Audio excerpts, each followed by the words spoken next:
The moment I saw that lipstick stain on his collar, I should have known the fabric of my life was about to unravel. It's curious, isn't it, how we convince ourselves that some things are unworthy of confrontation. We hide behind the belief that peace is worth the silence, that sacrifice will eventually be met with loyalty, and that time spent building something, anything, will render it permanent. It's easy to think that way when you've invested so much. After 35 years of marriage, I thought I knew him, but life, it seems, has a way of shattering our illusions. There I was, returning from a simple visit to my sister, expecting the comfort of routine, only to find him, without a hint of hesitation, moving his mistress into the home I'd designed, the home I had shaped with my hands, my vision. But the real shock wasn't the presence of the other woman. It was his response, casual and cold, as if I were the one who didn't belong. He didn't apologize. He didn't even seem to see the gravity of what he had done. Instead, he suggested that perhaps I should consider finding somewhere else to stay if I found their arrangement uncomfortable. 35 years, and yet I was reduced to a mere inconvenience, a visitor in the very life we'd built together. What he didn't understand, and what he never cared to understand, was that the estate he claimed as his own was mine. For years I'd been silent, patient, and understanding. But deep within, a shift had occurred. I was no longer willing to let my worth be dictated by his indifference. And so, in that moment, something in me snapped. I was ready to reclaim everything that was rightfully mine, everything I had silently allowed him to take for granted. You see, we often live in the shadows of others' perceptions, allowing them to define our worth, our place, and our purpose. But true power lies in understanding that no one, not even those closest to us, can claim what is inherently ours. It takes time to realize that we are not the sum of others' expectations, but the product of our own vision and resolve. And in that moment, I realized that my story wasn't over, not by a long shot. As I reflect on this journey, I ask you, where are you in your own story? Have you found yourself shrinking to fit the expectations of others? Or have you discovered the courage to step into your own truth, reclaim your power, and live authentically? If this resonates with you, join me. Let's walk this path together, because tomorrow I'll share something with you, something even more profound. Stay tuned, and let's dive deeper into this journey of self-realization. My name is Eleanor Thompson. I'm 63 years old, though many think I'm in my early 50s. Good genes, a disciplined skincare routine, and a lifetime of wisdom. I suppose I was once Eleanor Mitchell, the daughter of a middle school English teacher and a city planner from Oak Ridge, a small suburban town where dreams were practical and ambitions reasonable. I studied architecture at State University, where I met James Thompson during my senior year. He was ambitious, confident, someone whose presence could command an entire room. I was quieter, more deliberate. Yet despite our differences, we shared a mutual drive, a shared vision. My professors had called my designs innovative, revolutionary even. There was talk of fellowships, of potential that could change skylines. We married 6 months after graduation. James had secured a position at Meridian Development, a small but growing real estate company. I had offers from 3 prestigious firms, including one that would have taken me to Chicago. But I made a choice. You can do it anywhere, anytime, James said when I showed him the offers. So I put my career on hold, declining the offers and taking a junior position locally to support him as he climbed the corporate ladder. It was a choice I didn't regret, at least not for many years. We settled into a modest home in Lakeview, where every house looked the same, and the yards were no larger than postage stamps. I worked part-time, then transitioned to freelance after our daughter, Emily, was born. As James's career soared, I focused on keeping our home steady, on being the quiet partner in the background. By our 10th anniversary, James had become the youngest vice president at Meridian. We celebrated with champagne on the balcony of our new home in Westlake Hills, a sprawling property with 5 bedrooms, a pool, and a view of the city that made my heart ache with its beauty. We had met it, he said, his arm around me, his breath warm against my neck. Everything I ever promised you. But the truth was, the house wasn't his accomplishment. It was mine. Or rather, it had been a gift from my Uncle Richard. He was a bachelor and a self-made real estate investor, someone who had amassed wealth through careful, strategic investments. My mother often said he was the only businessman she knew who didn't lose his soul in the process. Uncle Richard had always shown a special interest in my education and career. When I turned down the Chicago offer, he was disappointed. "Your talent shouldn't be sacrificed, Eleanor, not even for love," he told me. But I was young, convinced I knew everything about life and compromise. We didn't speak for nearly 2 years after that. Then, unexpectedly, he appeared at Emily's christening, standing tall and distinguished in his charcoal suit, looking so much like my late father that it took my breath away. After the service, he handed me an envelope. "For my grandniece," he said, before turning to me, "and for you to secure your future." Inside the envelope was the deed to the Westlake Hills property, along with papers establishing a trust in my name. The trust held not just the house deed, but shares in several companies, including Meridian Development. The house was mine alone, he told me, not jointly owned. I had never fully understood the reason for his decision. But now, standing here, it was clear. Uncle Richard had always known what I had failed to see, that my worth, my legacy, was not tied to the man I married. It was tied to something far deeper, something unshakable. And in that moment, I realized I had always had the power to claim what was mine. "Eleanor, remember the trust. It's your safety net, your independence. Don't tell James. Men like him need to believe they're the providers, the conquerors. Let him think that, but always know your own power." Uncle Richard's words echoed in my mind, grounding me with their quiet wisdom. And so, I kept my promise. James believed the house was bought with his connections, his bonus, and our savings. I never corrected him. The deed, the house, everything was mine, hidden away in a safety deposit box, a secret James never knew. The trust grew under Uncle Richard's careful management. Then, after his passing, under the watchful eye of his attorney, quarterly statements arrived, carefully tucked into a post office box, numbers growing in silence. Perhaps it was wrong to keep such a secret within a marriage. But as the years passed, and as James became more absorbed in his own ambition,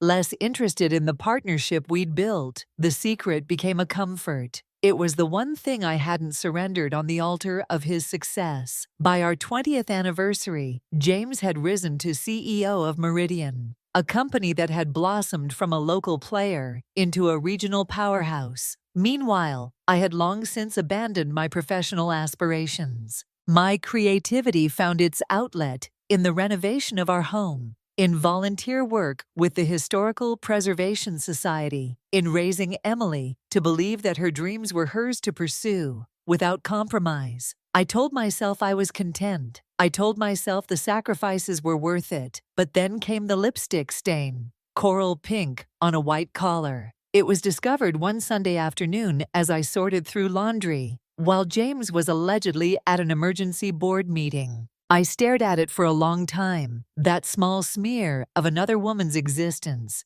marking my carefully constructed life. And yet, I simply placed the shirt back in the hamper and continued my day. That evening, when James returned home, smelling faintly of unfamiliar perfume, I served the pot roast I had prepared and asked about his meeting. "Productive," he said, avoiding my gaze. "We may have found a solution to the Riverside project issues."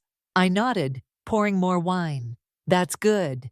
It became our unspoken arrangement, his indiscretions, my silence. I told myself it was a phase, that it didn't threaten what we had built. I focused on Emily, now in college, studying environmental law. I poured myself into the house, redoing the kitchen, starting a small garden in the backyard, joining a book club. I constructed a life in the negative spaces of his absence. Then Vanessa Carson appeared at our 20th anniversary party. Hired by James's assistant as the photographer, she was 24, with auburn hair that gleamed like burnished copper. Her laugh was contagious, carrying effortlessly across the room. I saw James's eyes follow her, his gaze lingering on her with an intensity I hadn't seen directed at me in years. I watched how he maneuvered to speak with her alone by the bar, how his hand lingered on her shoulder. I should have confronted him then. I should have demanded respect,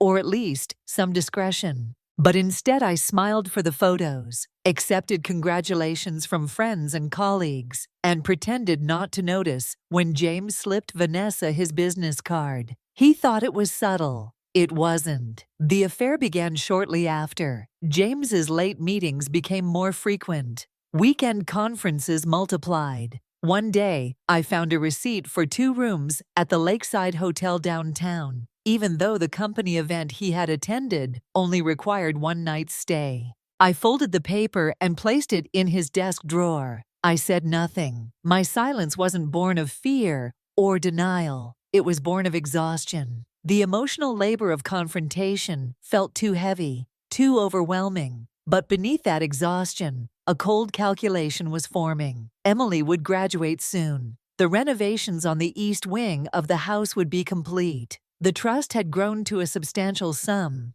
and once all the pieces were in place, I would speak my truth and walk away. But life rarely follows our carefully laid plans.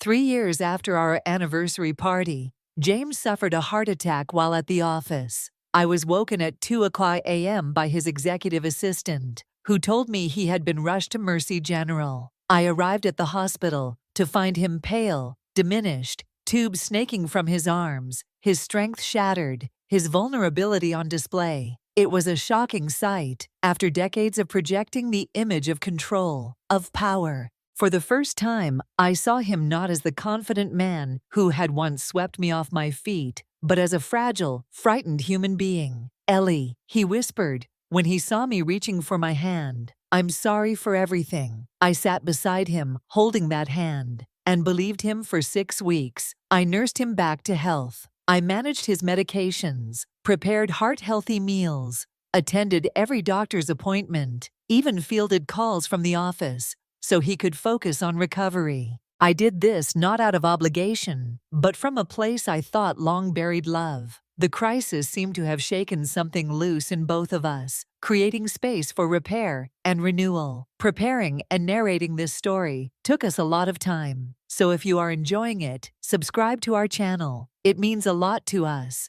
Now, back to the story. For almost 2 years, we rebuilt our relationship. James worked fewer hours. We took weekend trips to the coast. He asked about my interests, seemed genuinely engaged when I talked about my architectural sketches, which I had quietly resumed. He joined me in the garden on Sunday mornings, learning the names of flowers I had planted. He called when he was running late. No more lipstick stains appeared on his collars. Then came his second heart attack, more severe than the first. This time he required bypass surgery. The recovery was longer, more arduous. I converted our home office into a temporary bedroom on the first floor so he wouldn't have to navigate stairs. I hired a part-time nurse, but handled most of his care myself. For nearly 4 months, I barely slept, moving between his bedside, the kitchen where I prepared his meals, and the small desk in our bedroom where I managed household affairs and responded to his business emails.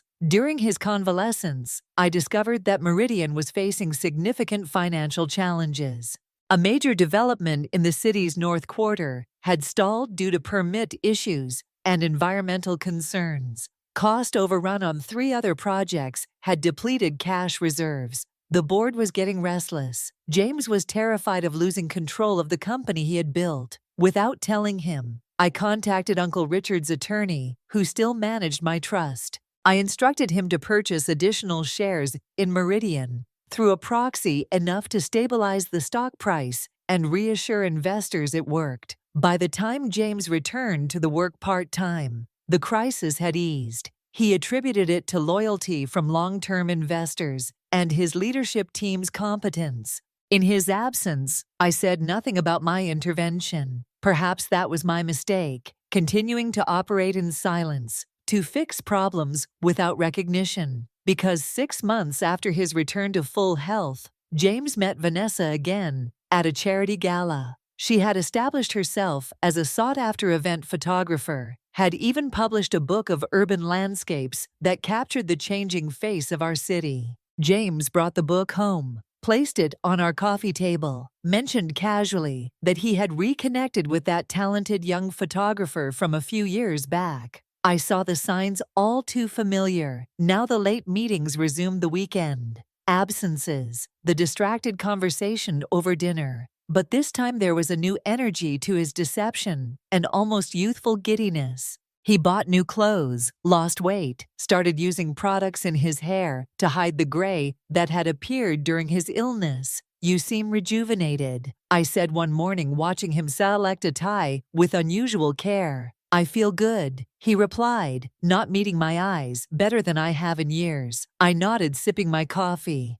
"I'm glad you deserve happiness, James." He paused, then tie in hand, and finally looked at me. Something like guilt flashed across his face. "You do too, Ellie. You know that, right?" I smiled, the expression not quite reaching my eyes. Of course, the affair intensified. Over the next 6 months, James grew careless, or perhaps simply didn't care if I knew. Twice, I answered calls to his cell phone when he was in the shower, hearing Vanessa's voice. Before she quickly hung up, I found receipts for jewelry. I never received dinner, reservations for 2 at restaurants I'd never visited once.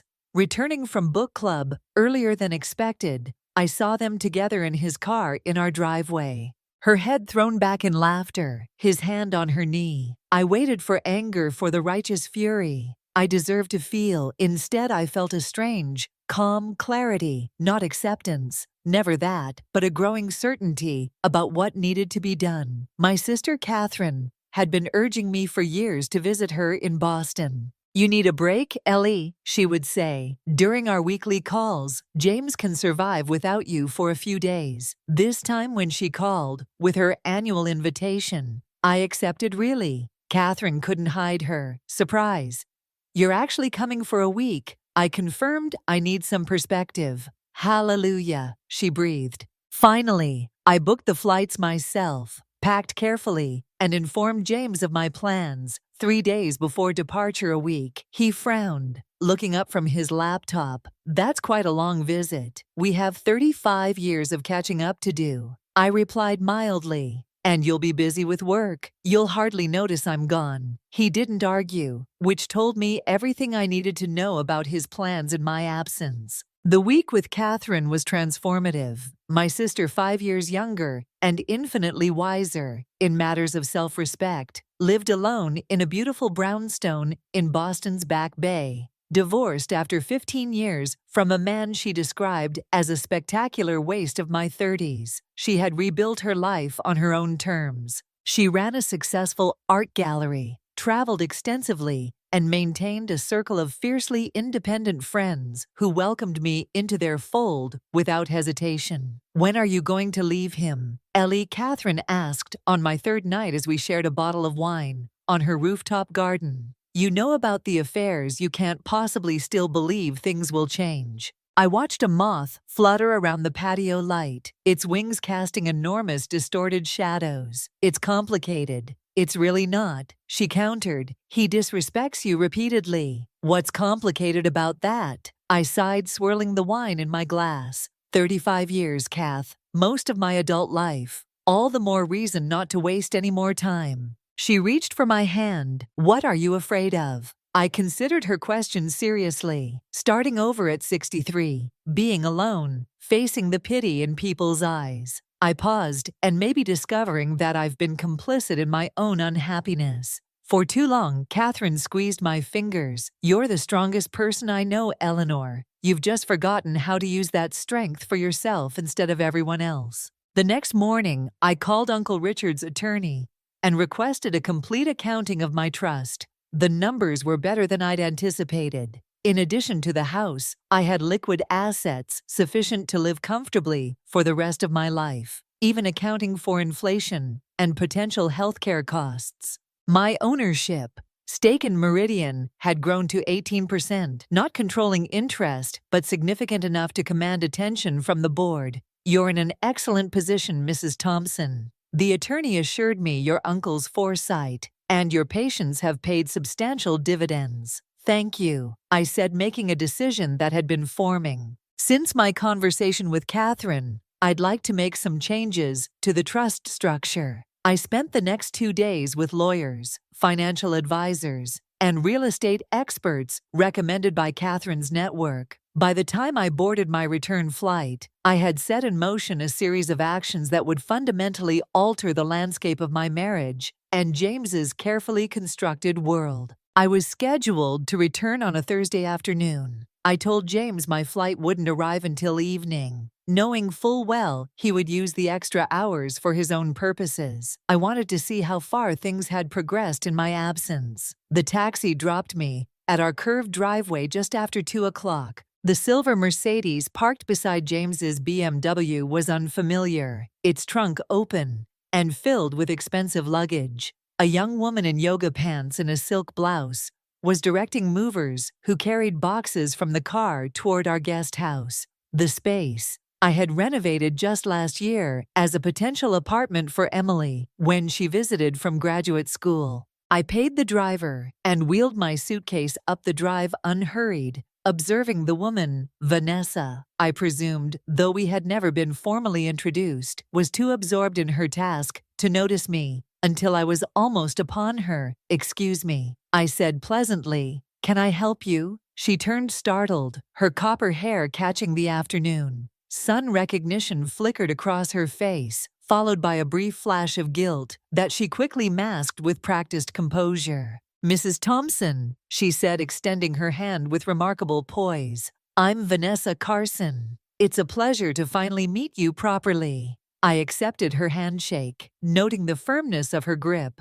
the perfect manicure, the expensive watch on her wrist up close. She was even more striking than I remembered. High cheekbones, clear green eyes, skin that still possessed the luminosity of youth. I could understand the attraction even as I registered the audacity of this moment. "The pleasure is mine," I replied, matching her composure, though I admit I'm curious about what appears to be happening here. Before she could respond, James emerged from the guest house, a bottle of champagne in one hand, 2 glasses in the other. He froze when he saw me, color draining from his face. "Ellie," he managed his voice, strangled. "You're early, evidently." I agreed, still smiling pleasantly. "Just in time for the house warming, it seems." James set the champagne and glasses on a nearby garden table, with exaggerated care buying time. When he turned back to me, his businessman's mask was firmly in place,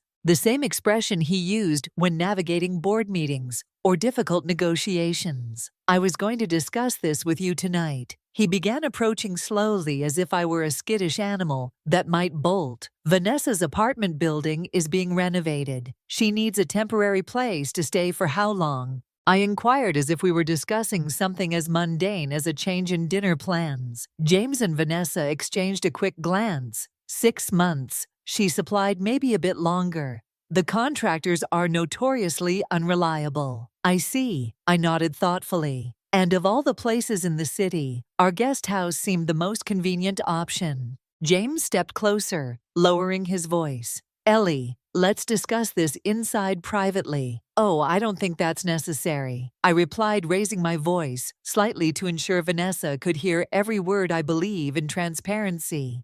"James, something our marriage has lacked for quite some time." His jaw tightened. "Eleanor, you're making a scene." "Am I?" I thought I was simply asking questions about why my husband is moving his mistress into our home. "While I'm away," Vanessa's composure finally cracked. "I should go," she murmured, reaching for her purse on the Mercedes hood. "Please don't," I said, turning to her. "This conversation involves you too, Vanessa. After all, you've been involved in my marriage for years now, first as the occasional distraction, and now apparently as a more permanent fixture." James's face had flushed an alarming shade of red. "That's enough," he hissed. "You're embarrassing yourself." I laughed then, a genuine sound that seemed to startle both of them. "No, James, for the first time in years, I'm not embarrassing myself. I'm standing in my own truth." I turned to face him fully. Did you really think I didn't know? All these years, confusion rippled across his features.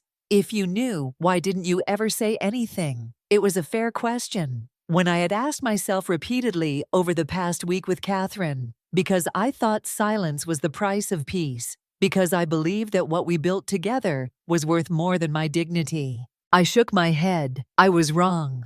Ellie James's voice softened, taking on the placating tone he used when trying to close difficult deals. Let's be reasonable about this. We've been married for 35 years. We have history commitments, appearances to maintain appearances. I echoed, nodding yes. Those have always been important to you. More important than honesty. Then respect. I glanced at Vanessa, who stood frozen beside her car. Does she know about the others before her? I mean, James's jaw clenched. Stop it. She deserves to know what she's getting into. I continued calmly. The pattern is fairly consistent. 2 years, perhaps 3, then your eye wanders again. Though I must say, moving someone into our home that's new. A bold escalation. I love her, James said, suddenly the words hanging in the air between us, like a gauntlet thrown down. I studied his face, searching for the man I had married, the one I had nursed through illness, supported through career challenges, built a life alongside. I saw instead a stranger, one whose selfishness had been enabled by my silence for far too long. If that's true, I said finally, then you should have had the courage to end our marriage honorably before inviting her into our home. That's what I'm trying to do now, he insisted, his voice rising. I was going to talk to you tonight. Explain everything after the fact, I interrupted. After moving her in, after deciding unilaterally how this would proceed, I shook my head. Once again, you present me with a fait accompli and expect me to adapt to your decisions. What do you want me to say? Frustration edged his words. That, I'm sorry. Fine. I'm sorry for how this is happening. But I'm not sorry for following my heart. I deserve happiness. Ellie, we both do. On that much, we agree. I straightened my shoulders, which is why I think you should both find somewhere else to live. James stared at me, bewilderment, giving way to indignation. Excuse me. You heard me correctly, I said, reaching into my purse for the folder I had prepared in Boston.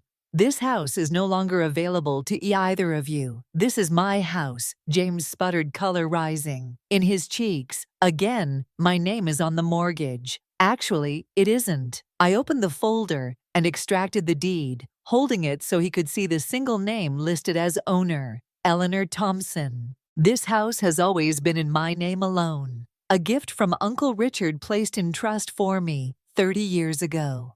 James stared at the document, disbelief etched across his features. That's impossible. I paid for this house. You contributed. I corrected. But the property has always been mine, as is a significant portion of Meridian Development. As it happens, the blood drained from his face. What are you talking about? 18% ownership. To be precise, I continued extracting another document from the folder, which makes me the second largest individual shareholder, after you. The board has been notified of my intention to take a more active role in company governance. Moving forward, James grabbed the papers from my hand, scanning them with increasing agitation. This is fraud, he sputtered. You've been hiding assets. No, James. I've been protecting what's rightfully mine. There's a difference. I reclaimed the documents, returning them carefully to the folder. Now, as I was saying, I'd like you both to find other accommodations immediately.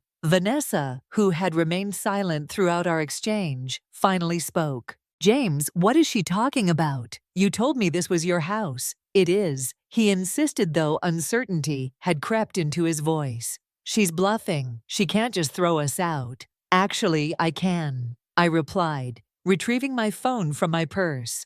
But if you prefer, we can involve the authorities. I'm sure the board would be fascinated to learn about their CEO's domestic situation playing out in the local police blotter. James's face contorted with a mixture of rage and disbelief. You wouldn't dare. I've already dared more than you ever gave me credit for, I said quietly. I suggest you pack what you need for tonight and make arrangements for the rest of your things. I'll have my attorney contact you regarding next steps. "This is ridiculous," James spat. "You think after 30 years you can just—" "Yes," I interrupted, my voice steady. "I do, because after 38 years of putting your needs first, I finally recognize that my happiness matters too." I turned to Vanessa. "I suggest you reconsider the champagne. This isn't a celebration. It's a cautionary tale." With that, I wheeled my suitcase past them both and walked up the path to the front door, my door, leaving them standing in stunned silence beside their half-unpacked cars. As I entered the foyer, the familiar scent of lemon polish and fresh flowers enveloped me. For the first time in decades, I felt truly at home, not as James Thompson's wife, not as the silent partner in a compromised marriage, but as Eleanor Thompson, architect of her own destiny. I sat down my suitcase, closed the door behind me, and smiled. I spent that first night alone in my house, savoring the silence. I opened a bottle of Cabernet I'd been saving for a special occasion, and reclaiming my life, certainly qualified. Carrying my glass through each room, I reacquainted myself with the space, seeing it with fresh eyes. The master bedroom with its vaulted ceiling that I'd designed to capture morning light. The reading nook in the upstairs hallway where Emily had spent countless hours lost in books. The kitchen with its hand-selected marble countertops and the antique wooden island. I restored myself every corner, held memories, not all of them, painful. James called 17 times that night. I let each call go to voicemail, listening to his messages evolve from indignant demands to wounded pleas to thinly veiled threats. Around midnight, the tone shifted again, becoming coldly strategic. "Eleanor, be reasonable." His final message began. "I've consulted with my attorney. You can't just change the locks and throw me out, regardless of whose name is on the deed. This house is marital property. We need to discuss this like rational adults." I deleted the message and slept better than I had in years. Morning sunlight streamed through the bedroom windows when my phone rang again. This time it was Catherine. "Well," she demanded without preamble. "Did you do it?" I smiled, stretching luxuriously against the pillows. "I did. And James and his mistress are presumably spending their first night together at the Westlake Hotel instead of my guest house." Catherine's laugh rang out bright and satisfied. God, I wish I could have seen his face. "What did he say when you showed him the deed?" "He accused me of fraud." Naturally. I sat up, pulling my robe around me. He couldn't fathom that I'd kept such a secret for so long. Men like James never can. Catherine replied, "They're so accustomed to women accommodating their secrets that they can't imagine we might have our own." She paused. "Has he tried to come back yet?" "Just by phone.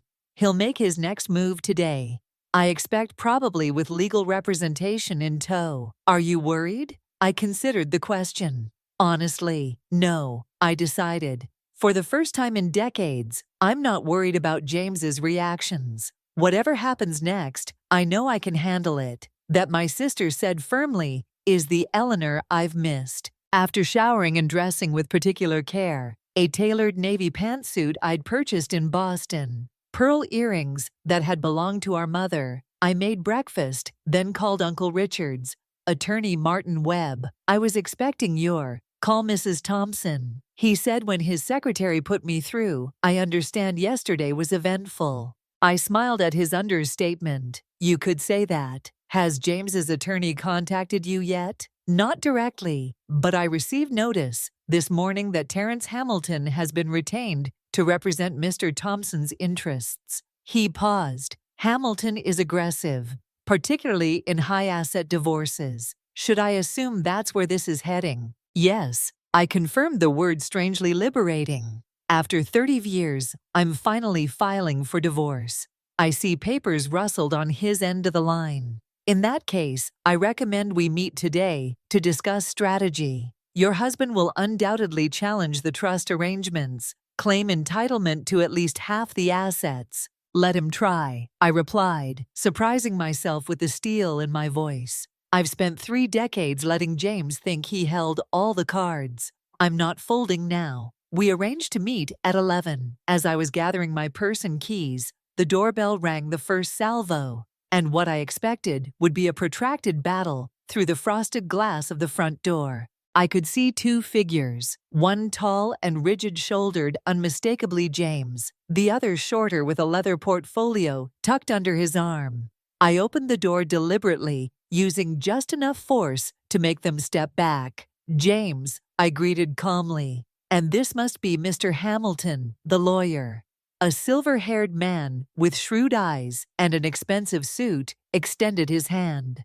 "Mrs. Thompson, I've been retained to represent your husband's interests in this unfortunate situation." I didn't accept the handshake. I assumed as much. "I'm meeting with my own attorney shortly, so whatever you've come to say, please be concise." James bristled visibly at my tone, but Hamilton maintained his practiced smile. "May we come in? This would be better discussed privately." I considered, refusing, making them state their case on the doorstep, like unwelcome solicitors. But there was a certain advantage to allowing them into a space that was now indisputably mine. Briefly, I agreed. Stepping aside, they followed me to the living room, neither taking a seat until I gestured toward the sofa. I chose my favorite armchair, opposite them, crossing my legs and waiting expectantly. Hamilton opened his portfolio and extracted several documents. "Mrs. Thompson, while we understand you're upset about personal matters between you and your husband, we believe there's been a significant misunderstanding regarding property ownership and financial entitlements." "There's no misunderstanding," I replied evenly. "The deed to this house has been in my name since purchase. The trust established by my uncle has been properly maintained and documented for 30 years, all perfectly legal, all properly disclosed in annual tax filings." James leaned forward, unable to contain himself. "Filing separate tax returns without my knowledge was deliberate deception. Eleanor, you've been hiding assets throughout our entire marriage." "I never hid anything," I countered. "I simply didn't volunteer information you never bothered to ask about." "There's a difference." Hamilton cleared his throat, regardless of how the arrangement began. "Mrs. Thompson, the reality is that under state law, assets acquired during marriage are considered marital property, subject to equitable distribution. This includes the house and any investment accounts, regardless of whose name appears on the documents normally." "Yes," I agreed pleasantly. "However, inherited assets maintained separately, as mine were through the trust, remain individual property unless deliberately commingled." My uncle was very specific about the structure of his bequest, and his attorneys were meticulous in maintaining its integrity. A flicker of uncertainty crossed Hamilton's face. "Even so, your husband has contributed significantly to the maintenance and improvement of this property, establishing claim through financial contribution and 30 years of residency." "Actually," I replied, "the trust has covered all major, maintenance and renovations. I have complete financial records documenting every expenditure." James's contributions were limited to utility bills and occasional landscaping costs, hardly sufficient to establish ownership interest in a property valued at several $1,000,000.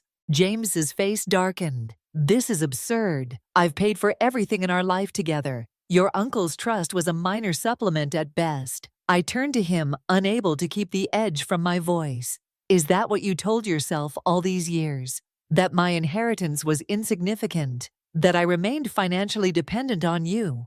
Despite evidence to the contrary, I shook my head. "Your willful blindness is almost impressive, James." Hamilton, sensing the conversation derailing, interjected smoothly. "Perhaps we should focus on finding an amicable resolution. Mr. Thompson is prepared to be generous in settling this matter quickly and discreetly." "Generous?" I echoed, raising an eyebrow. "Please elaborate." Hamilton slid a document across the coffee table. "A preliminary proposal. Mr. Thompson will not contest divorce on grounds of irreconcilable differences. He's prepared to offer you a settlement of $2 million and continued health insurance coverage. In exchange, you would relinquish all claims to this property, any interest in Meridian development, and agree to confidentiality regarding the circumstances of your separation." I didn't even glance at the paper. "Mr. Hamilton, Your client seems to be operating under the misapprehension that he's in a position to offer me anything.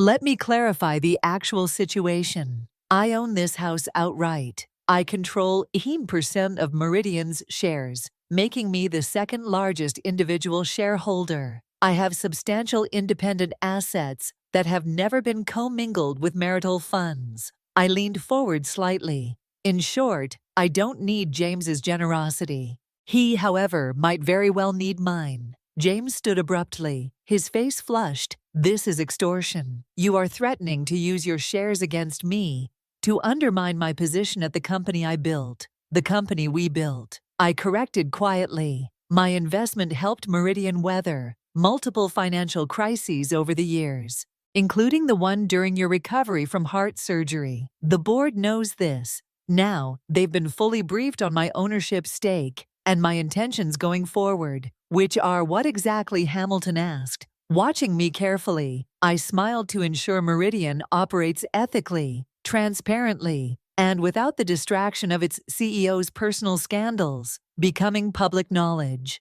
You wouldn't, James breathed, genuine alarm flashing across his face. I have no desire to harm the E-Company, I clarified. Unlike you, I don't use people as pawns in personal vendettas, but I will protect my investment and my reputation. The board deserves to know exactly who they're dealing with. In both regards, Hamilton cleared his throat again. Perhaps we should take a step back. Clearly, our initial proposal requires reconsideration. In light of additional factors, he began gathering his documents. Mrs. Thompson, would you be amenable to meeting with me later this week? Once we've had a chance to reassess, my attorney will contact you, I replied, rising to indicate the meeting was concluded. In the meantime, I expect James to remove his personal belongings from this house by the end of the week. He can coordinate timing with the security service. I've engaged security service, James repeated incredulously. Yes, they'll be monitoring the property 24 hours a day for everyone's protection and peace of mind. I walked them to the door, maintaining the composed demeanor that had served me well throughout our marriage, though for entirely different purposes now. As they stepped onto the porch, James turned back his expression, a complex mixture of anger, confusion, and something that might have been genuine regret. Why now, Ellie? He asked quietly. After all these years of silence, why choose this moment to blow everything up? I studied him, this man I had loved, supported, and eventually outgrown, because watching you move another woman into my home while I was away was the final confirmation of something I've suspected for years.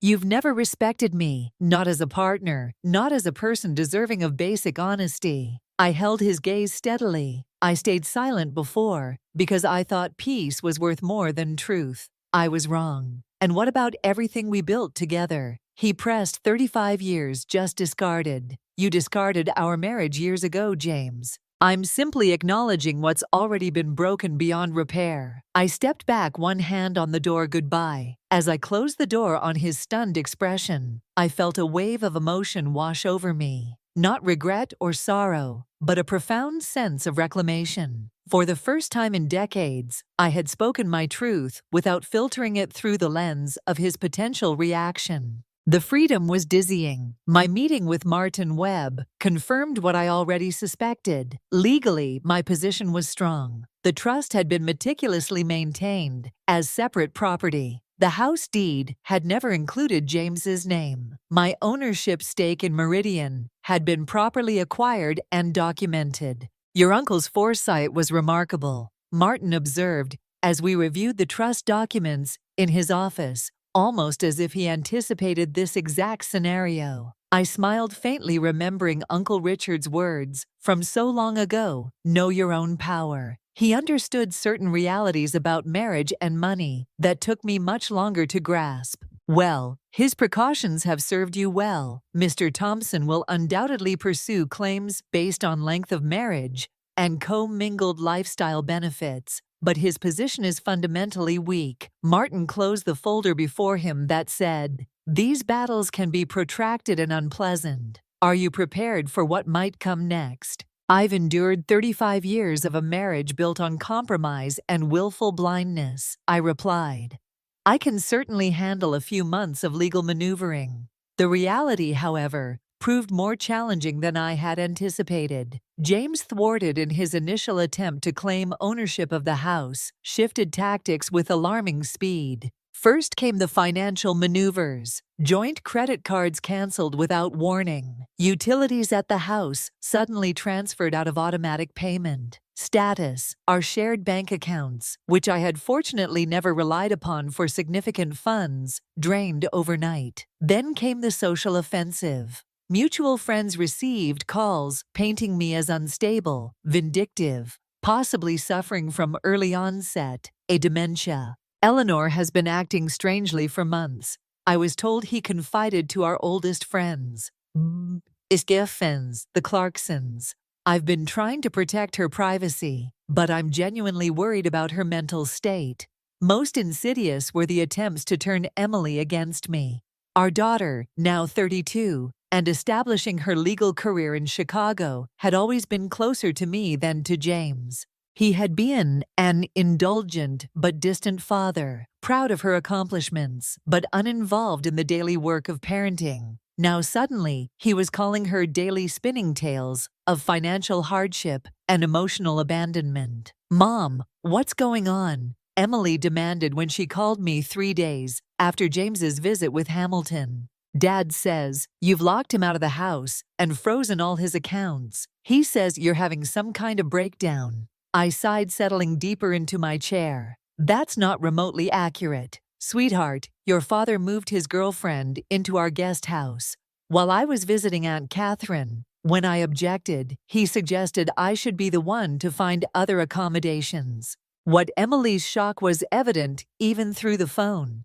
"Dad has a girlfriend, since when this particular one?" "About 5 years on and off, but there have been others throughout our marriage." The words felt strange to say aloud after decades of silent knowledge. "And you knew all this time?" Her voice had dropped to a whisper. "Yes. Why didn't you ever say anything? Why didn't you leave?" It was the same question Catherine had asked, the same one I'd been asking myself with increasing frequency. "It's complicated, Em. I made choices that seemed right at the time for you, for the stability of our family, for peace, but I reached my limit when he tried to install his mistress in our home." There was a long silence then. Dad never mentioned any girlfriend. He said, "You suddenly became obsessed with money, claiming the house was yours alone, and that you'd been hiding assets for years." "The house has always been in my name," I explained. "A gift from Uncle Richard placed in trust before you were born. And I haven't been hiding assets. I've been managing my inheritance independently, as was always intended." "Uncle Richard left you the house." Emily sounded bewildered. "I always thought Dad bought it. He wanted everyone to think that," I replied. "The truth is, your father's financial contributions to our life together were far less significant. Then he led people to believe his pride couldn't handle the reality that much of our security came from my inheritance." "I need to process this," Emily said finally. "It's like finding out my entire childhood was built on.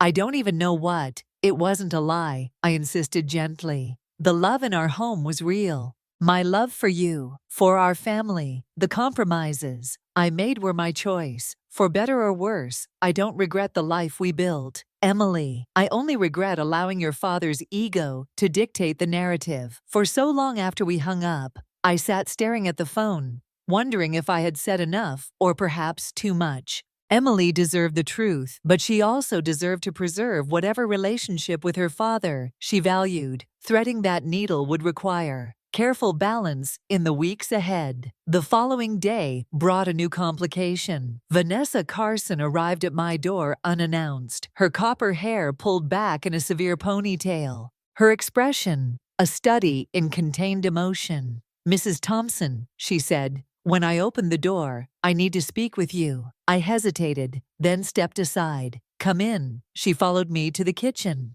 Declining my automatic offer of coffee or tea, we sat at the island. The polished marble surfaced between us like neutral territory and contested land. I want you to know, she began carefully, that James never told me he was moving me into your home without your knowledge or consent. He said you were separating, that you had already agreed to divorce, and that you were relocating to Boston permanently. I nodded, unsurprised. That sounds like James reshaping reality to suit his preferred narrative. I wouldn't have agreed to move in otherwise. She continued, whatever you might think of me, I'm not. I wouldn't deliberately participate in something so disrespectful. I studied her across the island. This woman barely older than my daughter, who had become entangled in the web of James's manipulations in another context, under different circumstances. I might have liked her. There was an intelligence in her eyes, a directness in her manner that suggested she was more than just the younger woman James had selected to stroke his aging ego.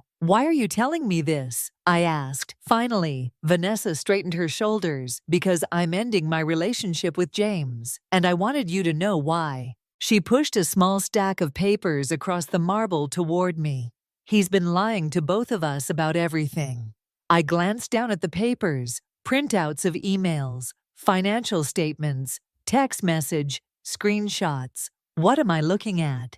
Evidence that James has been systematically moving company funds into personal accounts for years. She replied, including during his medical leave, when he claimed to be uninvolved in business operations. He's been skimming profits, manipulating project budgets, and hiding assets from both company oversight. And I suspect from you. I felt a cold weight settle in my stomach as I scanned the documents. The amounts were substantial. Millions diverted through labyrinth of shell companies and offshore accounts. If these records were accurate, James had been engaged in serious financial misconduct for much of his tenure as CEO. How did you get access to these? I asked, looking up from the damning evidence. A faint flush colored Vanessa's cheeks.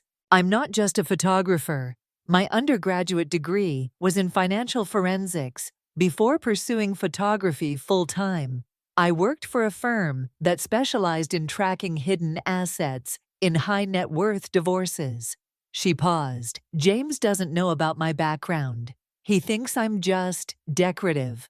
Despite everything I felt, a smile tugged at my lips. His underestimation of women seems to be a pattern. When I realized he had lied about your knowledge and consent regarding the move, I became suspicious about other claims he'd made, so I did some digging. Her expression hardened. What I found disgusted me. I wanted no part of it. Why bring this to me? Why not go to the authorities? Vanessa met my gaze directly. Because you deserve to know the truth before anyone else. This affects you most directly. What you choose to do with the information is your decision. I considered her words, turning them over like stones in a riverbed, searching for hidden currents. You realize this will likely destroy him professionally, possibly legally. Yes, no hesitation, no regret in her voice. Men like James count on the silence and complicity of the women around them. They believe their charm and position shield them from consequences. She stood gathering her purse. I refused to be complicit in my father's financial misconduct years ago, which effectively ended our relationship. I won't make a different choice with James. As she moved toward the door, I found myself following questions still forming. Does James know you've discovered this, that you're leaving? Not yet, she replied, pausing at the threshold. I've moved my things out while he's at the office. Today I'll be gone. Before he returns to the hotel, she turned to face me fully. For what it's worth, Mrs. Thompson, I'm sorry for any pain my involvement with your husband caused you. Had I known the full truth from the beginning, I would have made different choices. After she left, I spent hours reviewing the documents. She'd provided each page revealing new depths to James's deception. This wasn't just about his infidelity or his attempt to remove me from my own home. This was systematic fraud that placed the entire company, and by extension, my significant investment in it, at risk. I called Martin immediately. We need to meet with the board, I said without preamble. When he answered, tomorrow if possible. I have information they need to see before this goes any further. The emergency board meeting was scheduled for 9 o'clock a.m. the following day. I arrived early, dressed impeccably, in a charcoal suit and minimal jewelry, projecting the quiet authority that had always been my natural state. The rarely exercised in public. The boardroom fell silent as I entered 8 pairs of eyes, following my progress to the empty seat at the far end of the table. Most of these men had known me for years as James's wife, the pleasant, supportive spouse who appeared at company functions, made appropriate small talk, then faded into the background. Today they were meeting Eleanor Thompson, significant shareholder and whistleblower, Mrs. Thompson. Walter Griffin, the board chairman, greeted me with careful formality. "We understand you have urgent information to share with us. Before we begin, I should note that Mr. Thompson has been invited, but has not yet arrived." "That's deliberate," I replied, opening my portfolio. "The information I'm about to present concerns Mr. Thompson's financial activities over the past 7 years. Given the nature of these discoveries, I felt it prudent to brief the board first without his presence." A murmur ran through the room. Martin, seated beside me, distributed copies of the key documents Vanessa had provided, along with additional analysis his team had prepared overnight. "Gentlemen," I began, "what you're looking at represents years of systematic financial misconduct by your CEO funds, diverted from company accounts, project budgets, manipulated to create slush funds, profits hidden from both corporate accounting and tax authorities." I paused, allowing them time to scan the first few pages. "This isn't a minor accounting discrepancy. This is fraud on a scale that places Meridian's entire financial standing and reputation at risk." The next 2 hours were consumed by detailed examination of the evidence, questions about sources and verification, increasingly grim assessments of potential liability. Throughout the discussion, I remained composed, answering precisely, referring to documentation rather than conjecture. "How did you come by this information?" Mrs. Thompson Griffin asked, finally removing his glasses and rubbing the bridge of his nose. "The initial documents were provided by a third party who discovered irregularities," I replied, carefully honoring my implicit promise to Vanessa. "My legal team then conducted independent verification, including tracing fund movements through various shell companies identified in those documents, and you're certain of the accuracy. This isn't some forgery created to damage your husband amid divorce proceedings. The documentation stands on its own merits," Martin interjected smoothly. "Bank transfers don't lie, and these records have been authenticated by forensic accounting specialists. But more importantly, they can be independently verified by the board's own auditors. We encourage you to do so immediately." Griffin exchanged glances with the other board members, a silent communication passing between them. "Mrs. Thompson, would you mind stepping out briefly while we discuss next steps among ourselves?" I nodded, gathering my things with deliberate calm. "Of course, I'll be available when you're ready to continue." In the hallway outside the boardroom, I took a deep breath, steadying myself against the wall. The magnitude of what I had just set in motion washed over me in waves. This wasn't just about my marriage anymore. This was about the future of a company that employed hundreds of people, that contributed significantly to the region's development, that represented a substantial portion of my own financial security. And yet I felt no hesitation, no doubt about my course of action. Some transgressions required exposure, regardless of collateral consequences. James's betrayal had extended far beyond our marriage, affecting shareholders, employees, and business partners who had trusted his leadership. That trust had been misplaced, and the truth, however painful, was necessary. Correction. I was still standing there, lost in thought, when the elevator doors opened, and James stepped out. He froze when he saw me, his expression cycling rapidly from surprise to weariness to tightly controlled anger. "Eleanor," he said stiffly, "I didn't expect to see you here." "Evidently not," I replied. "Otherwise, you might have arrived on time for the meeting." His eyes narrowed. "What meeting? What are you talking about?" "The emergency board meeting called less than an hour ago. I watched understanding dawn across his features. But then you've been rather difficult to reach since yesterday afternoon.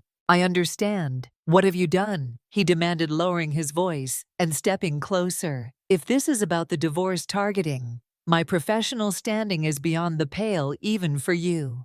This has nothing to do with our divorce, I replied evenly. This is about financial impropriety that places the entire company at risk. The board deserved to know. The blood drained from his face. What are you talking about? What so-called impropriety? Before I could respond, the boardroom door opened, and Griffin emerged, his expression grave. He registered James's presence with a slight stiffening of his shoulders. James, he acknowledged tersely, you've arrived. Good. The board requires your immediate presence. James looked from Griffin to me, alarm visibly mounting. Walter, whatever she's told you now is not the time. James. Griffin cut him off. We have serious matters to discuss, and we've already waited longer than prudence dictates. He turned to me. Mrs. Thompson, thank you for bringing the situation to our attention. My assistant will see you out. We'll be in touch regarding next steps. I nodded, understanding the dismissal for what it was, not a rejection of my evidence, but a necessary separation, as they confronted their CEO with what I had revealed. Of course, good day, gentlemen. As I walked toward the elevator, I heard James's voice rising behind me, the controlled facade cracking into desperate protestations. This is a setup, Walter, a vindictive attack by a wife seeking leverage in divorce proceedings. Whatever she showed you, it's manipulated. Taken out of context, the elevator doors closed, cutting off his increasingly frantic denials. I descended 30 floors in perfect silence, my reflection in the mirrored walls, revealing a woman I barely recognized, poised, resolute, unburdened by the weight of secrets kept too long. Outside, spring sunshine bathed the plaza in golden light. I paused, tilting my face toward its warmth, allowing myself a moment to simply breathe whatever came next. The messy aftermath of James's exposure, the inevitable legal proceedings, the reshaping of both our lives. I would face it standing firmly in my own truth, for the first time in decades, that seemed not just possible, but inevitable. My phone chimed with a text from Catherine. Well, how did it go? I smiled, typing my response with steady fingers. Better than expected, worse than imagined, exactly as necessary. The aftermath of the board meeting unfolded with stunning rapidity. By evening, James had been placed on administrative leave, pending full investigation. By the following morning, forensic accountants had descended on Meridian's headquarters, combing through financial records with meticulous precision. By week's end, the Securities and Exchange Commission had opened a formal inquiry into the company's practices under James's leadership. I watched these developments from a careful distance, neither gloating nor intervening. My role had been catalyst, not executioner. Emily flew home that weekend, arriving at my door with shadows under her eyes and questions that couldn't be answered in brief phone conversations. Dad's not responding to my calls, she said as we sat in the kitchen, steam rising from mugs of tea between us. His assistant just says he's unavailable, that he'll contact family when he can. I nodded, unsurprised. He's likely on advice of counsel. Once federal agencies become involved, lawyers typically restrict all communications. Emily studied me across the table, her gaze disconcertingly like James's in its intensity. Without his calculating edge, the news reports are saying it's bad mom, securities fraud, embezzlement, tax evasion. They're using terms like criminal charges and significant jail time. I know. I cupped my hands around the warm mug, drawing comfort from its solidity.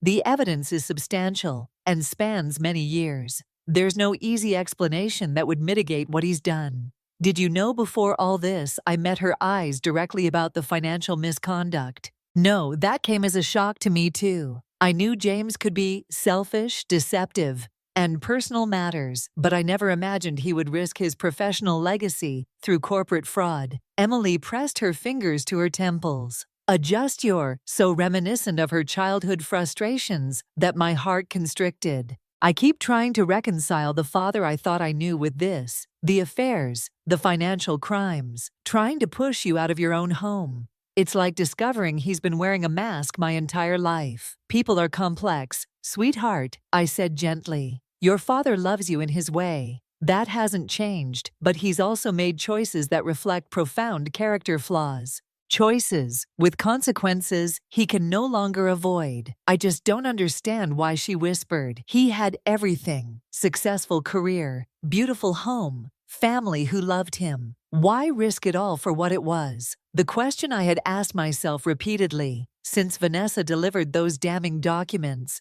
Why had James, with all his advantages, felt compelled to cheat and steal? What void was he trying to fill with deception and illicit gain? I don't know. I admitted perhaps it was never about having enough. Some people are driven by acquisition itself, of money, power, validation. The having matters less than the getting. Emily nodded, slowly absorbing this perspective. What happens now to the company?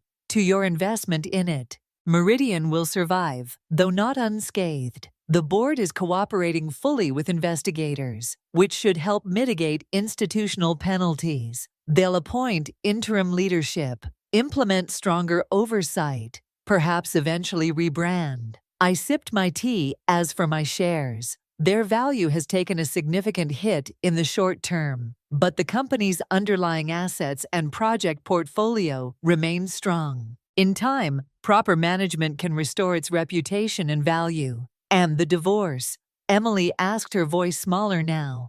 Is that still happening, even with everything else going on? Yes, I replied, simply. The end of my marriage to your father was decided the moment he moved another woman into this house, without my knowledge or consent. The financial revelations that followed only confirmed that a clean break is necessary. I reached across the table to take her hand. But that has nothing to do with you, Emily. You don't have to choose sides or manage our relationship with each other. You can love your father and support him through this crisis while still accepting my decision to end the marriage. She squeezed my fingers, tears welling. I'm trying, Mom. It's just a lot to process at once. I know, sweetheart. Take all the time you need. After Emily returned to Chicago 2 days later, promising to visit again soon, the house felt achingly empty. I wandered from room to room, touching furniture, straightening pictures, adjusting curtains, seeking purpose in small actions, while larger changes swirled around me.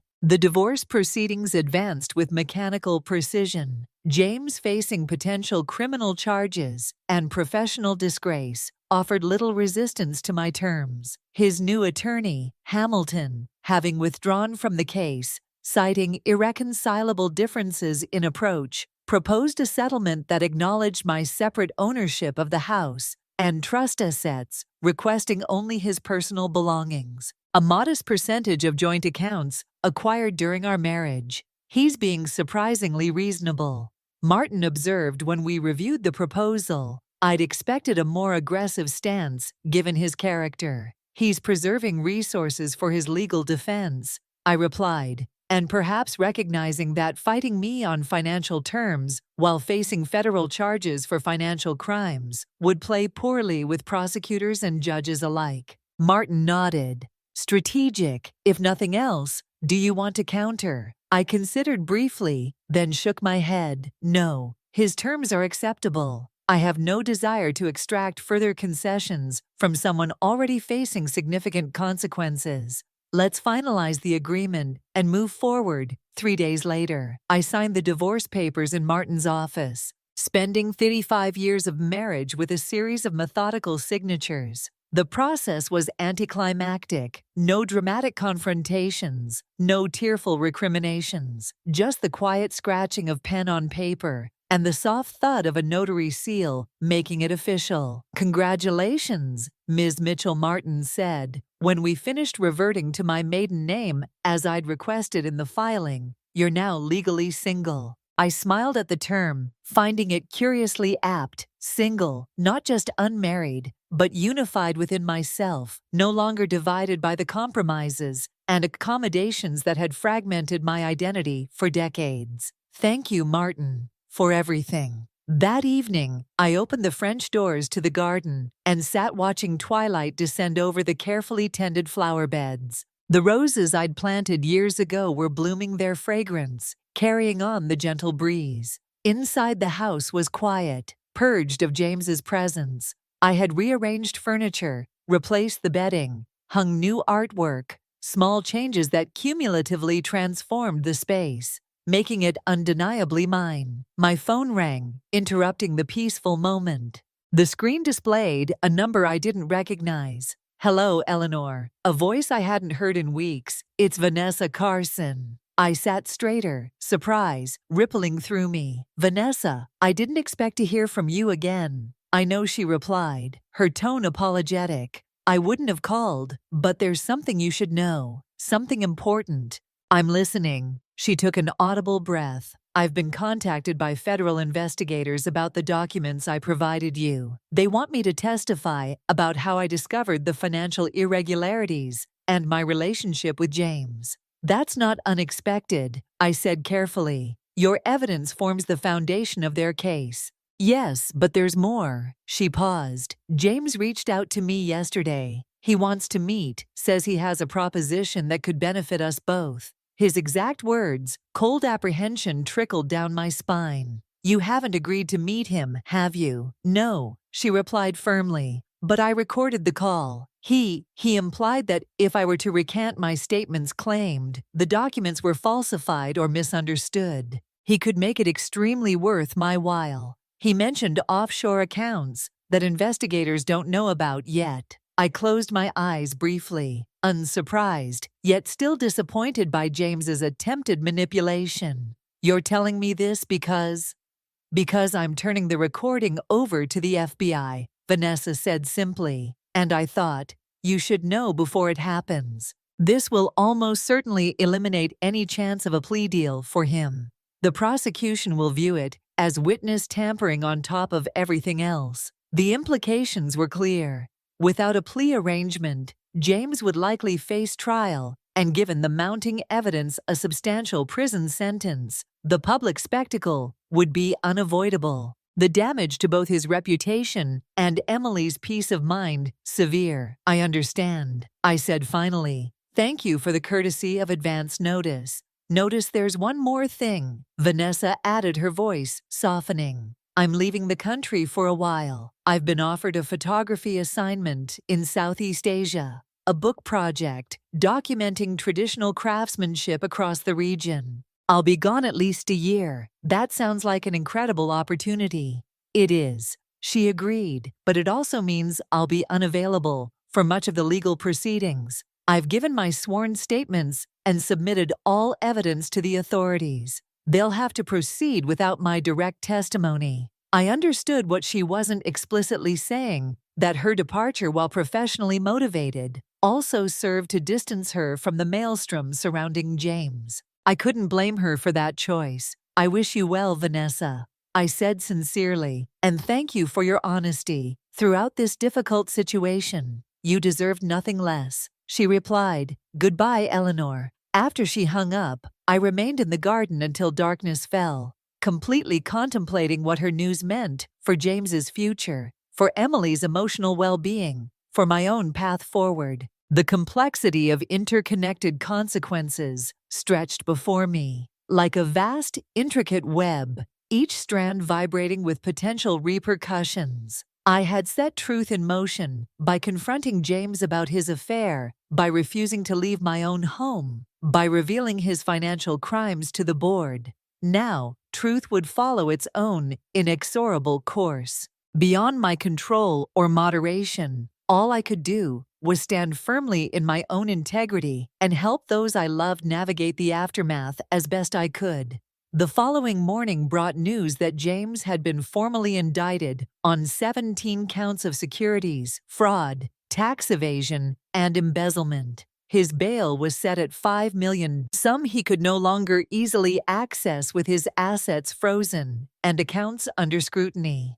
Emily called distraught. Dad's attorney reached out. "He can't make bail without help. He's asked if I can post my condo as collateral." My heart sank. "Oh, Emily, That's an impossible position for him to put you in. I know, she said, voice thick with tears. He's my father. How can I let him stay in jail if I have the means to help? Sweetheart, listen to me, I said carefully. Your condo represents your financial security, the fruit of your hard work and careful saving. If you use it to secure his bail, and he violates the terms of release, which given his recent behavior is a significant risk, you would lose everything. So I'm just supposed to abandon him. When he needs me most, I sighed, weighing my words. There's a difference between abandonment and enabling. Supporting your father emotionally through this crisis is appropriate. Risking your financial future to protect him from the consequences of his own actions is not. Silence stretched between us, heavy with unspoken emotions.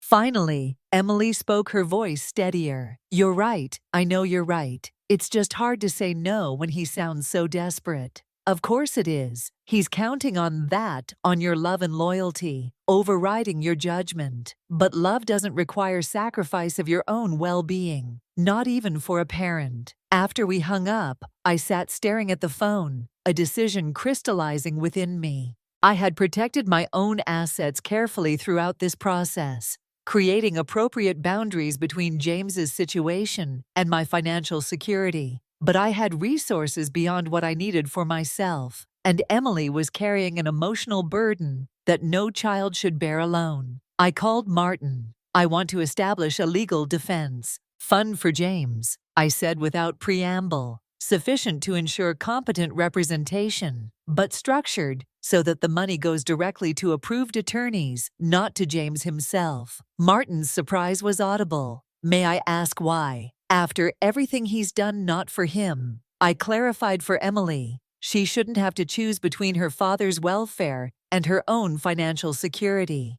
This removes that impossible dilemma from her shoulders. I see, Martin replied, understanding dawning in his voice. That's remarkably generous. Given the circumstances, it's not generosity, I corrected gently. It's pragmatism. James will face justice regardless of legal representation, quality. This just ensures the process is fair, which benefits everyone in the long run. The fund was established by the end of the day, with strict parameters governing its use. I notified James's attorney directly specifying that Emily was to be told only that alternative arrangements had been made for his defense without my name attached to the solution.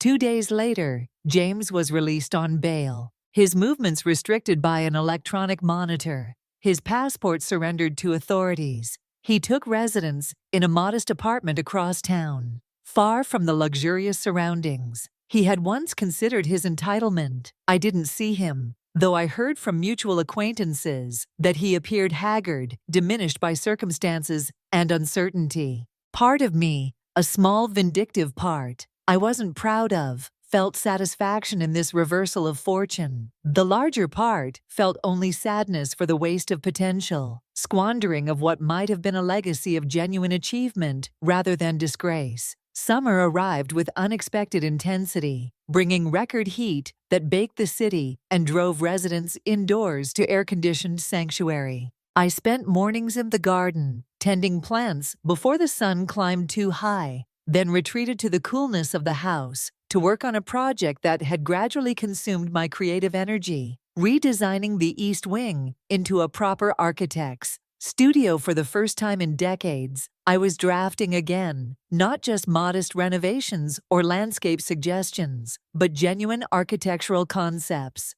The muscle memory returned with surprising ease, my hand remembering curves and angles, proportions, and relationships that had once been second nature. I started small sketching modifications to the guest house, now purged of its brief association with Vanessa, repurposed as a potential workspace. Then I expanded to neighborhood improvement concepts, urban pocket parks, community gathering spaces, without conscious intent. I found myself designing solutions to problems I had observed for years, but never believed I had license to address. Catherine visited in July, bringing East Coast sophistication and sisterly candor to disrupt my emerging routines. You're different, she observed on her second evening. as we shared wine on the patio ceiling fans, stirring the heavy air above us, more centered, less concerned with how things appear, and more with how they actually are. I smiled, recognizing the truth in her assessment. Necessity has a way of clarifying priorities. It's more than that, she insisted. You are creating, again, generating, rather than just maintaining. She gestured toward the sketches I'd been showing her earlier. These designs are remarkable. Ellie, you never lost your eye or your instincts. Just my confidence. I acknowledged swirling wine in my glass, and my belief that my creative vision mattered as much as James's career ambitions. Catherine leaned forward, her expression intent. So what now? You've reclaimed your home, your financial independence, your creative voice. What's the next chapter of Eleanor Mitchell's story? The question lingered between us, both challenging and liberating. What did come next? Now that I was unbound from patterns established over 35 years of marriage, the possibilities stretched before me, daunting in their vastness, yet exhilarating in their potential. I'm not entirely sure, I admitted, but for the first time in decades, I'm excited to find out. The next morning, an unexpected call disrupted my coffee ritual.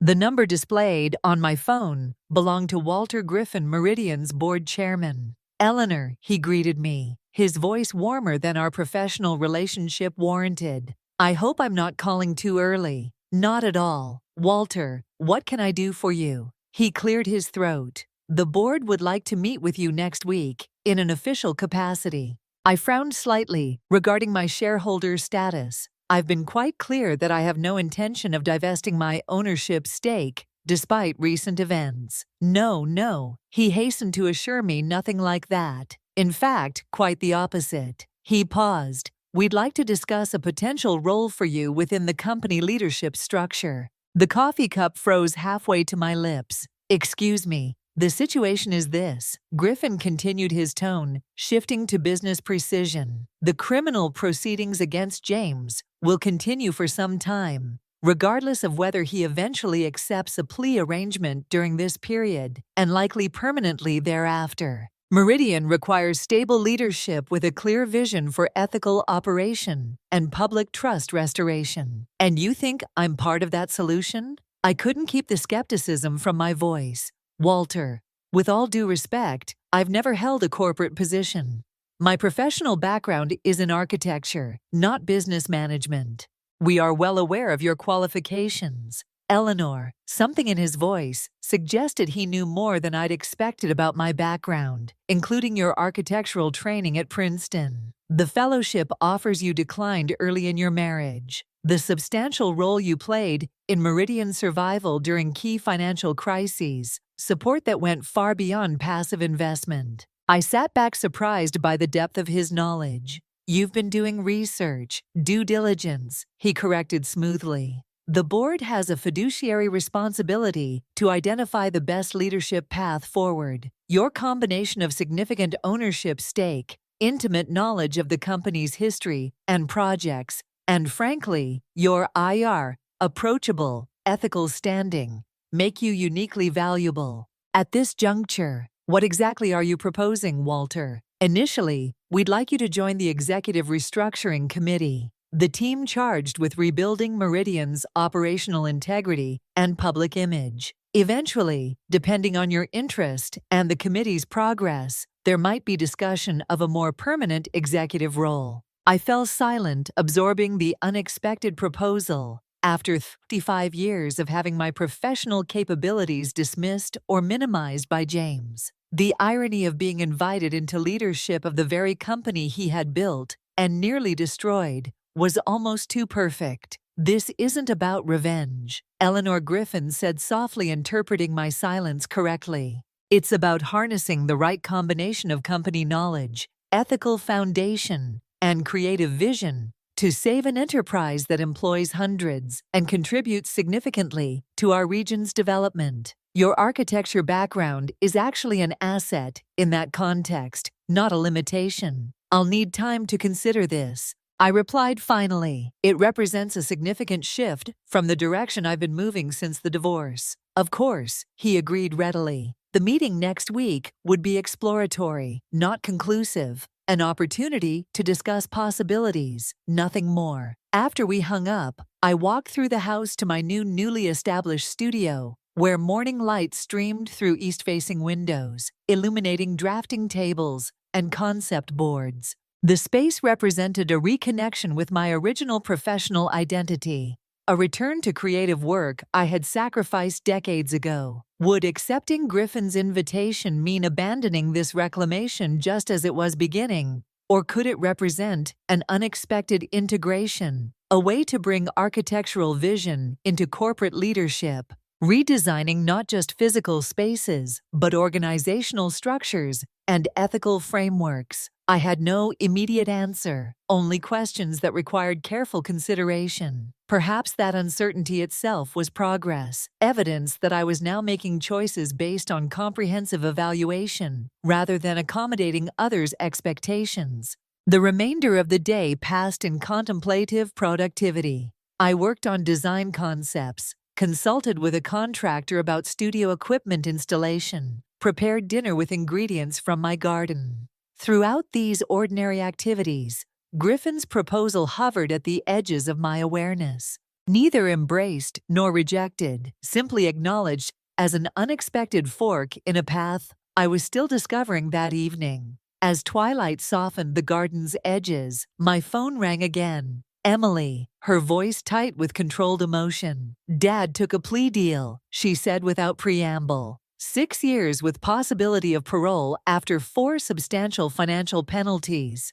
Cooperation with ongoing investigations. I exhaled slowly, relief and sadness mingling. That's better than it might have been given the extent of the charges. Yes, she agreed. His attorney says without the deal, he was looking at 12 to 15 years minimum. She paused. He wanted me to thank whoever established his defense fund, said it made all the difference in securing competent representation. Heat rose to my cheeks, unexpected emotion, catching me off guard. I'm sure many people contributed. I deflected gently. Friends, business associates who remembered his better qualities. Emily's silence suggested she suspected the truth, but wouldn't press the issue. He's being sentenced next month. He asked if you would consider attending for closure. He said the request surprised me. Did he actually use the word closure, more or less? Emily replied.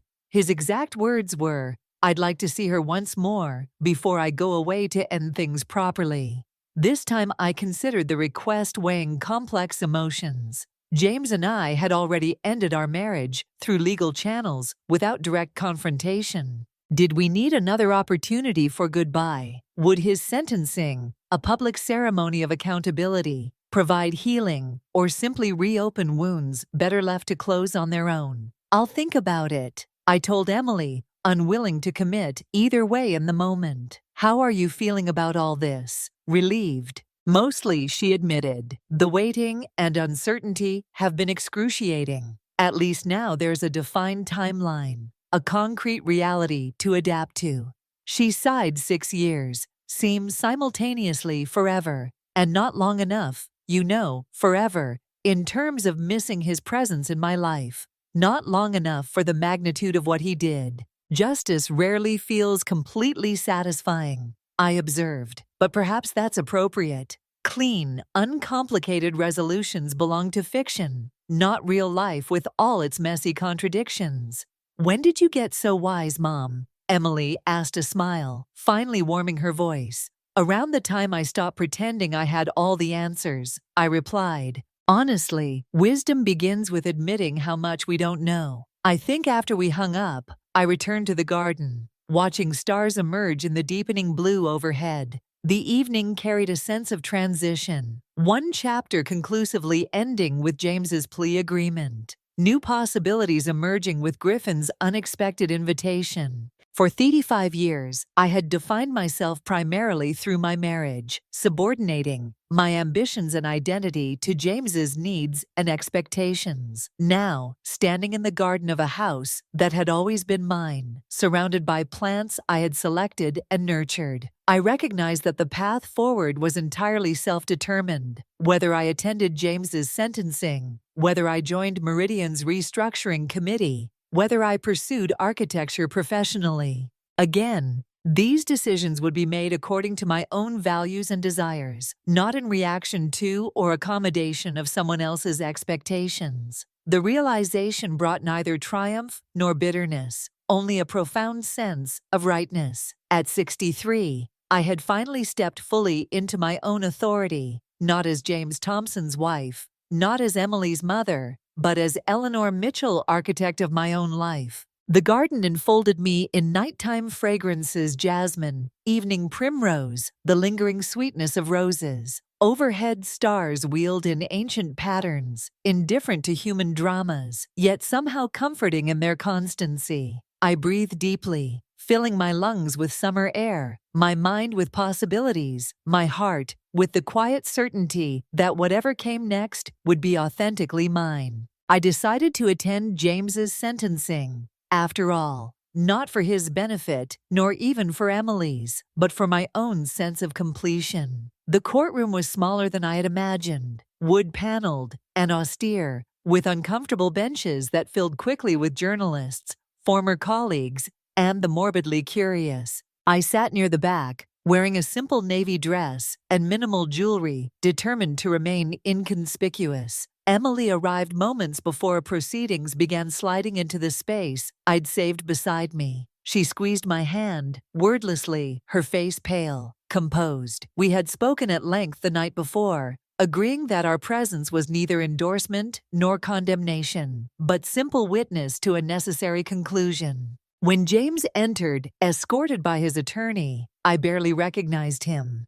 3 months of legal proceedings had transformed the confident executive into a diminished figure, his shoulders hunched beneath an ill-fitting suit, his once commanding presence reduced to cautious, measured movements. He scanned the courtroom briefly, his gaze finding Emily, then me, before focusing resolutely forward. The proceedings themselves were brief and procedural. The judge, a silver-haired woman with penetrating eyes and a no-nonsense demeanor, reviewed the plea agreement in clinical terms. She addressed James directly before pronouncing sentence, her voice carrying clearly through the hushed courtroom. "Mr. Thompson, your crimes represent a profound breach of trust, not just of securities laws or tax regulations, but of the fundamental covenant between business leaders and those who rely upon their integrity. Employees trusted you with their livelihoods, investors with their financial futures, communities with their economic development.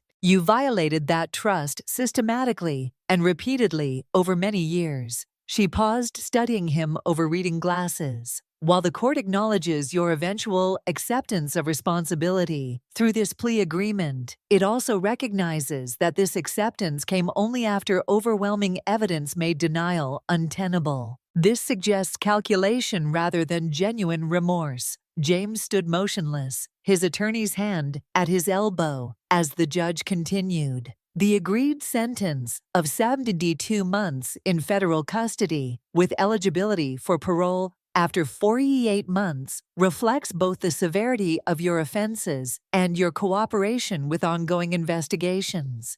It is the court's hope that this period of incarceration provides opportunity for genuine reflection on the values that guided your decisions, and perhaps reconstruction of a moral framework that places integrity above personal gain." With that, she pronounced the sentence officially, adding details about surrender date, facility assignment, and financial restitution terms.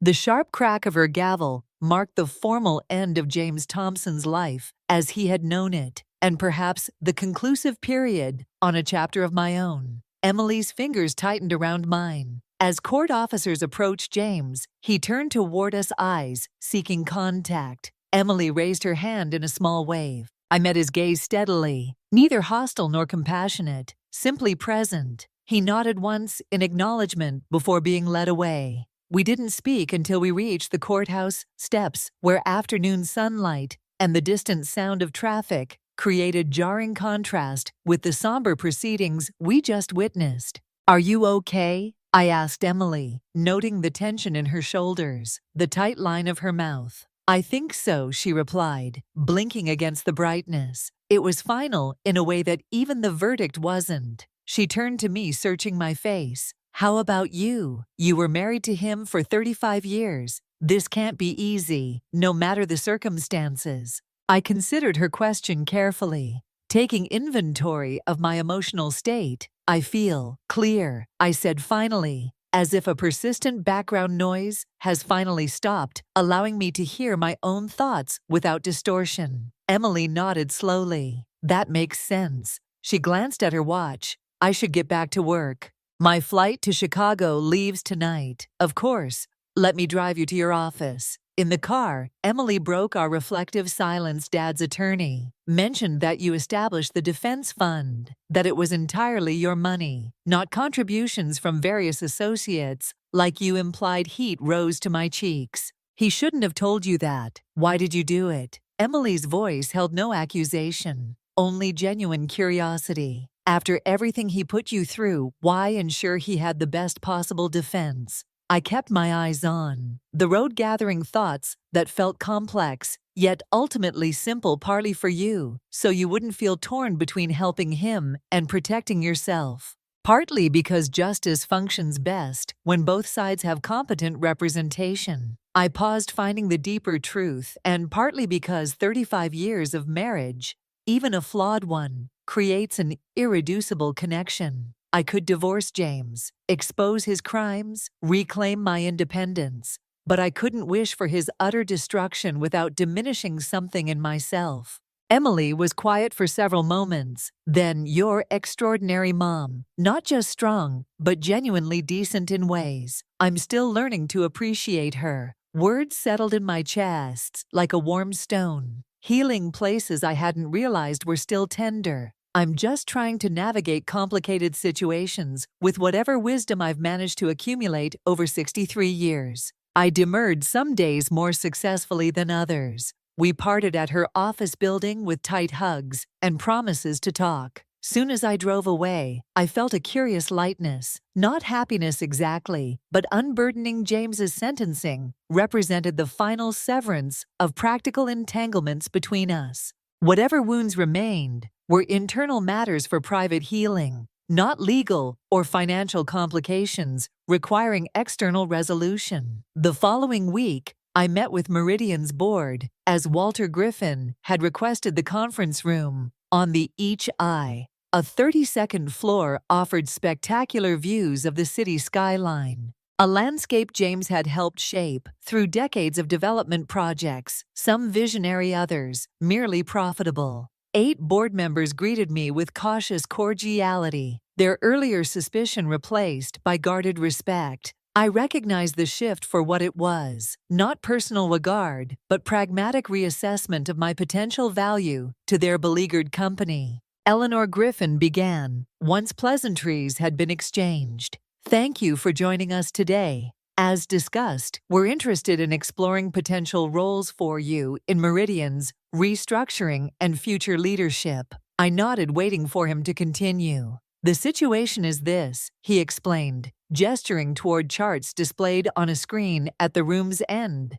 Meridian's stock has stabilized. Following the initial shock of James's arrest and the subsequent investigations, our core business remains sound, our project pipeline robust. Public trust has been severely damaged, and internal morale is suffering. Another board member, Patricia Winters, picked up the thread. We need leadership that represents both continuity and ethical renewal. Someone familiar with Meridian's operations, but untainted by association with the financial improprieties. She focused her sharp gaze on me. Your unique position as significant shareholder, with intimate knowledge of the company, combined with your public stance against the fraudulent activities, makes you an ideal candidate for a senior advisory role, with potential for more direct leadership involvement depending on outcomes. I listened attentively, noting both what was said and what remained tactfully unspoken. They wanted to leverage my moral credibility and company knowledge without ceding actual control. The proposed advisory position would give me influence without authority, a familiar arrangement for women of my generation.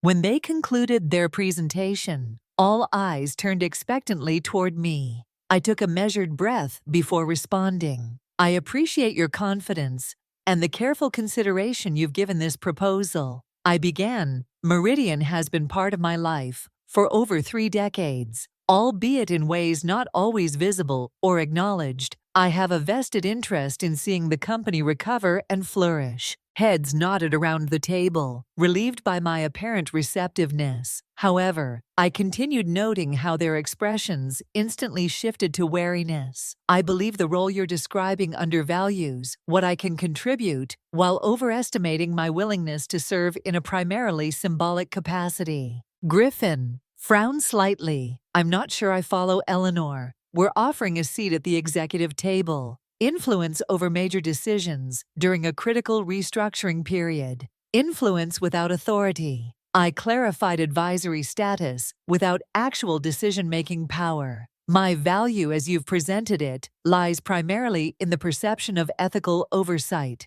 rather than substantive leadership contribution. Uncomfortable glances circulated among board members. Patricia Winters leaned forward, her tone carefully modulated. What would you consider an appropriate role?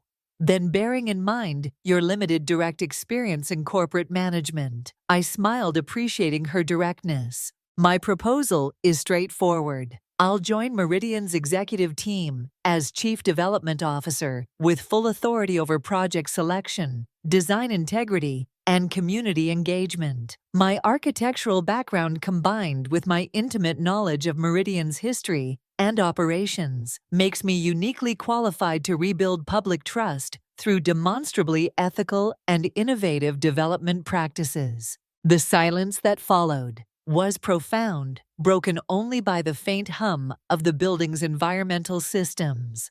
Griffin recovered first, his businessman's instincts engaging with the unexpected counteroffer. Chief Development Officer. He repeated slowly, "That's a substantial position, traditionally held by someone with extensive industry experience and established relationships with municipal authorities, contractors, investment partners, all relationships cultivated and maintained by James." I pointed out relationships now potentially compromised by association with his fraudulent activities. Perhaps fresh perspectives and untainted leadership are precisely what's needed in that domain. Patricia Winters studied me with newfound interest. "You've clearly given this considerable thought, Eleanor. This isn't an impulsive response to our offer." "No," I confirmed, "it's a carefully considered proposal, based on realistic assessment of my capabilities, Meridian's needs, and the unique opportunity this crisis presents to fundamentally reimagine the company's approach to development." "And if we decline?" Griffin asked. "If the board feels your proposal exceeds what we're comfortable offering at this juncture." I maintained my composure, though my heart accelerated slightly. "Then I'll decline your advisory role and continue focusing on my independent architectural projects. My shares in Meridian will remain intact, my interest in the company's governance active, but exercised through normal shareholder channels." I paused deliberately, and the board will have missed an opportunity to demonstrate genuine commitment to transformative change rather than cosmetic rehabilitation. The implications hung unspoken in the air, that without substantive leadership changes, Meridian would struggle to convince skeptical stakeholders, regulators, and community partners that the company had truly moved beyond James's era of deception. Griffin signaled for a brief recess, and board members retreated to a separate room for private consultation. I remained seated, gazing out at the city spread below. From this height, individual buildings blended into districts into neighborhoods, all interconnected by visible and invisible systems. Transportation networks, utility infrastructure, economic relationships, social patterns, the architecture of community, tangible and conceptual. It was this perspective that I could bring to Meridian, understanding development not merely as construction projects or profit centers, but as interventions in living systems with ethical implications extending far beyond balance sheets or quarterly reports. 20 minutes later, the board members returned, their expressions carefully neutral as they resumed their seats. Griffin cleared his throat, his gaze meeting mine directly. The board has considered your counter-proposal, Eleanor. While we have reservations about appointing someone without traditional industry credentials to such a senior position, we also recognize the unique circumstances facing Meridian. At this juncture, he paused, seeming to choose his next words with precision. We're prepared to offer you the position of Chief Development Officer on a provisional basis, 6 months with performance review and board confirmation required for permanent appointment. I nodded. Recognizing both the opportunity and the challenge embedded in these terms, I accept those conditions with one addition: complete autonomy in assembling my immediate team. If I'm to deliver meaningful results within 6 months, I'll need collaborators who share my vision and work ethic. Patricia Winters smiled thinly. Reasonable, though the board retains final approval on executive compensation packages. Of course, I agreed. I understand corporate governance requirements.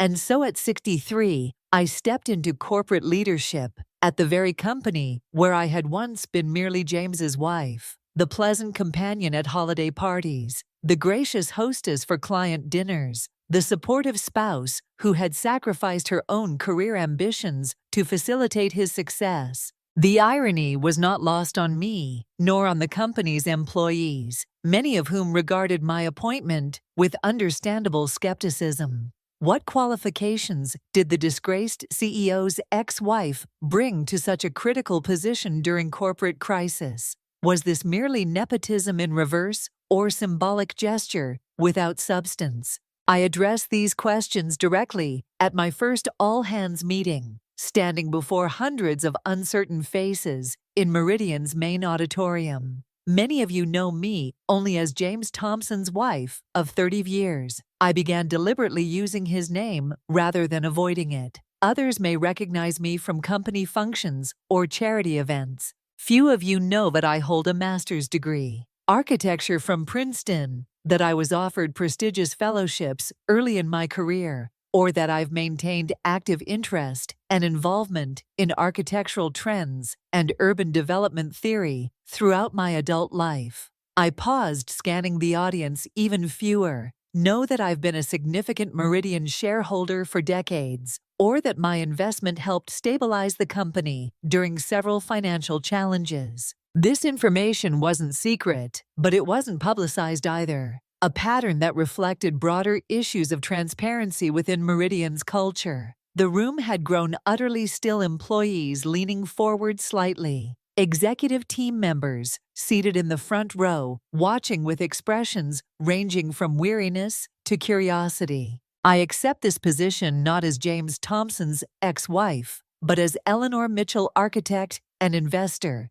with direct stake in Meridian's ethical rehabilitation and future success. I bring fresh perspective, creative vision, and unwavering commitment to transparent operation. My provisional appointment gives you and the board 6 months to evaluate whether those qualities outweigh my unconventional career path. I smiled slightly. I intend to make that evaluation straightforward by delivering measurable improvements in project selection, design integrity, and community engagement. The weeks that followed tested my resolve and capabilities in ways I hadn't experienced since early motherhood. 14-hour days became normal as I immersed myself in Meridian's operations, project pipeline, financial structures, and organizational dynamics. I interviewed dozens of employees at all levels, seeking unfiltered perspectives on company strengths and weaknesses. I reviewed every active and pending project, assessing not just profitability metrics, but ethical implications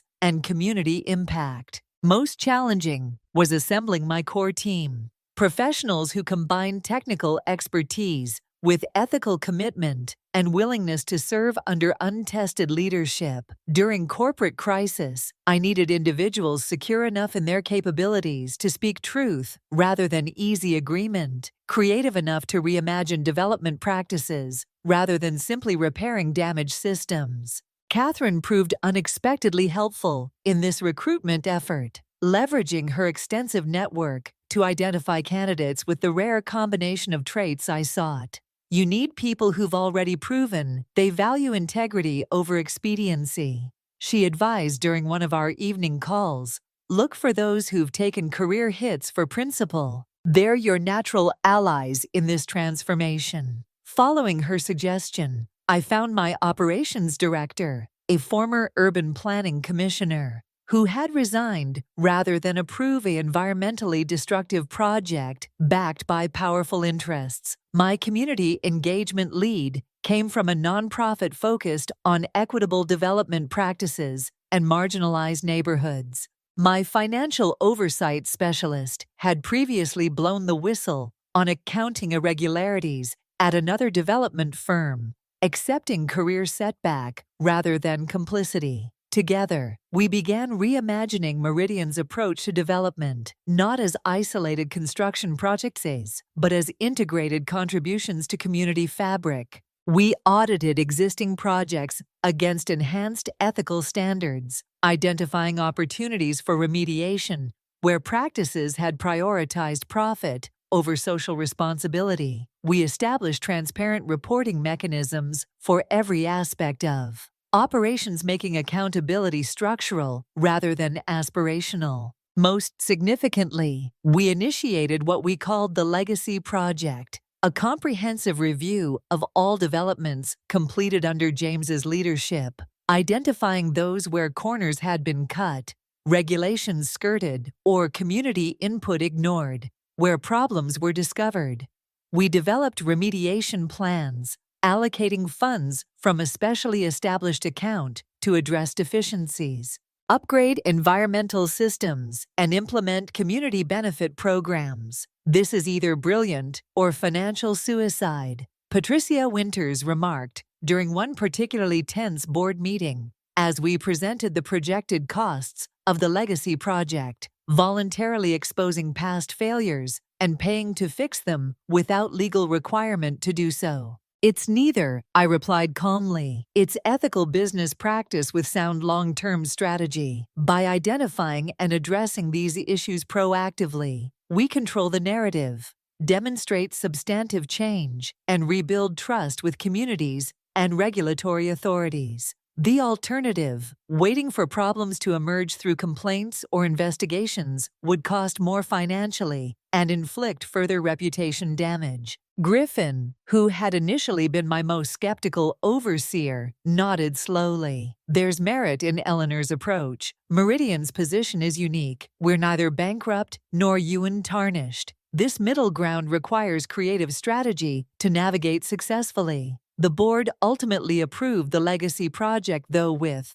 modified funding parameters and enhanced oversight provisions. I accepted these constraints as reasonable governance rather than interference, recognizing that accountability flowed in multiple directions. As summer transitioned to autumn, my provisional leadership period reached its midpoint. The initial emergency response had evolved into strategic redirection with measurable progress in both practical operations and public perception. Industry publications began featuring Meridian's restructuring efforts as potential model for ethical rehabilitation in development sectors. Local communities, previously hostile to Meridian projects, tentatively engaged with our revamped community consultation processes. Emily visited during this period, staying in my home for a long weekend that provided welcome respite from professional intensity. We spent Saturday morning in my garden, harvesting late tomatoes and trimming perennials for winter dormancy. I barely recognized the company Dad built, she remarked carefully, placing ruby red tomatoes in her basket. The Meridian coverage I've been reading sounds nothing like the profit-obsessed operation he used to describe. Over dinner, I smiled, wiping soil from my gardening gloves. That's intentional. We're fundamentally reimagining what development can mean and how it can operate. Not just sustainable buildings, but sustainable practices, sustainable relationships with communities, I paused, reflecting in many ways. I'm implementing the vision I had 35 years ago when architecture still felt like my calling rather than my abandoned path. Emily studied me thoughtfully. Are you happy, Mom, with this unexpected turn your life has taken? The question deserved careful consideration. Was happiness the right framework for evaluating this intensive, challenging, potentially temporary phase of professional engagement? Did the satisfaction of meaningful work equate to happiness in the conventional sense? I'm fulfilled, I said, finally engaged in work that matters using capabilities I'd almost forgotten I possessed, contributing to something larger than personal comfort or security. I met her gaze directly. It's not happiness in the uncomplicated sense, but it's deeply satisfying in ways I hadn't experienced for decades. She nodded, understanding. You seem more fully yourself than I can remember seeing you. Even when I was growing up, there was always something held back, a part of you that remained carefully contained. She selected another tomato, rolling it gently between her fingers. I didn't recognize it then, but looking back, I can see how much of yourself you set aside to accommodate Dad's expectations and ambitions. Her insights startled me not for its content, which echoed my own reflections, but for its source. My daughter had observed more clearly than I'd realized, had perceived dynamics I thought successfully masked from her childhood awareness. I made choices I thought necessary at the time, I said carefully. Many women of my generation did. We were taught that compromise was the price of stable family life, that personal ambition was somehow less worthy than supporting others' success. I brushed soil from a particularly perfect tomato. I don't regret prioritizing you and our family life. I only regret letting that choice become total surrender of my own identity and potential. Now, Emily asked, what happens when your provisional appointment ends? If the board confirms you permanently, will you continue down this corporate path? And if they don't, what then? They were questions I'd been asking myself with increasing frequency as the 6-month milestone approached. The work had proven more engaging than I'd anticipated. The impact more meaningful. The personal satisfaction more profound. It had also consumed my life completely, leaving little space for the independent architectural exploration I'd begun before Meridian's invitation. I don't know. I admitted part of me has fallen in love with this unexpected opportunity to implement ideas I've carried for decades. Another part craves the creative independence I was just beginning to reclaim. I smiled ruefully, perhaps. At 63, I'm finally facing the work-life balance dilemmas that younger women navigate routinely. Now, Emily laughed, better late than never. And unlike most working women, you actually have financial freedom to choose based on fulfillment rather than necessity. True, I acknowledged another unexpected gift from Uncle Richard's foresight. As October yielded to November, bringing crisp mornings and spectacular foliage to the city's parks, the board scheduled my formal performance review. 6 months had passed, with remarkable speed, the provisional period concluding with comprehensive evaluation of metrics established. At appointment, I prepared methodically, compiling quantitative data on project improvements, financial stabilization, regulatory compliance,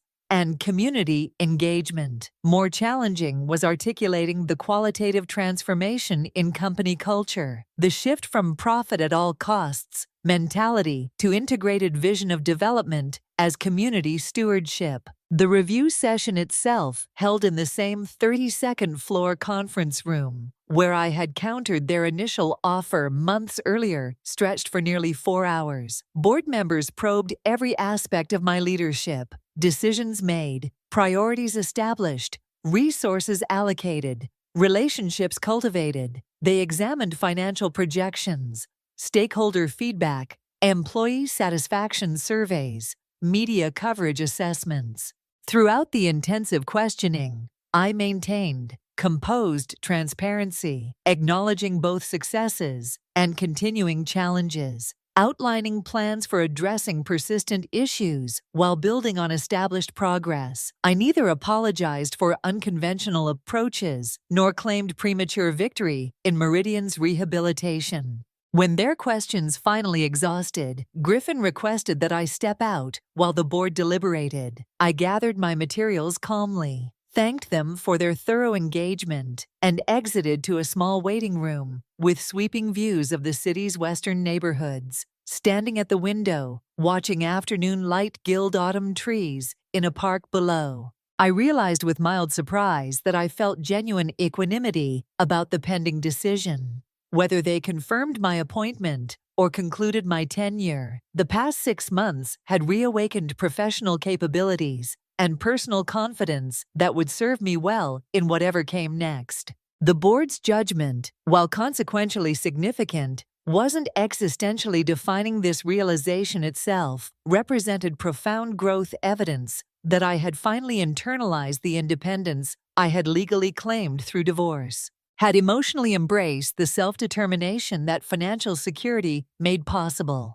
At 63, I had become the author of my own story, rather than supporting character in someone else's narrative. The conference room door opened behind me, and Griffin appeared, his expression carefully neutral. "Eleanor, we're ready for you now." I followed him back into the room, taking the seat indicated at the head of the conference table, rather than the side position I'd occupied during questioning. This small adjustment in physical positioning seemed telling. Though I restrained premature interpretation, Griffin remained standing, hands resting lightly on his chair back. "The board has completed its evaluation of your provisional leadership period, reviewing both quantitative metrics and qualitative assessments from various stakeholders." He paused, glancing around at colleagues who nodded almost imperceptibly. "We've reached unanimous decision regarding your future role with Meridian." I met his gaze, steadily prepared for either outcome, centered in my own worth, regardless of their determination.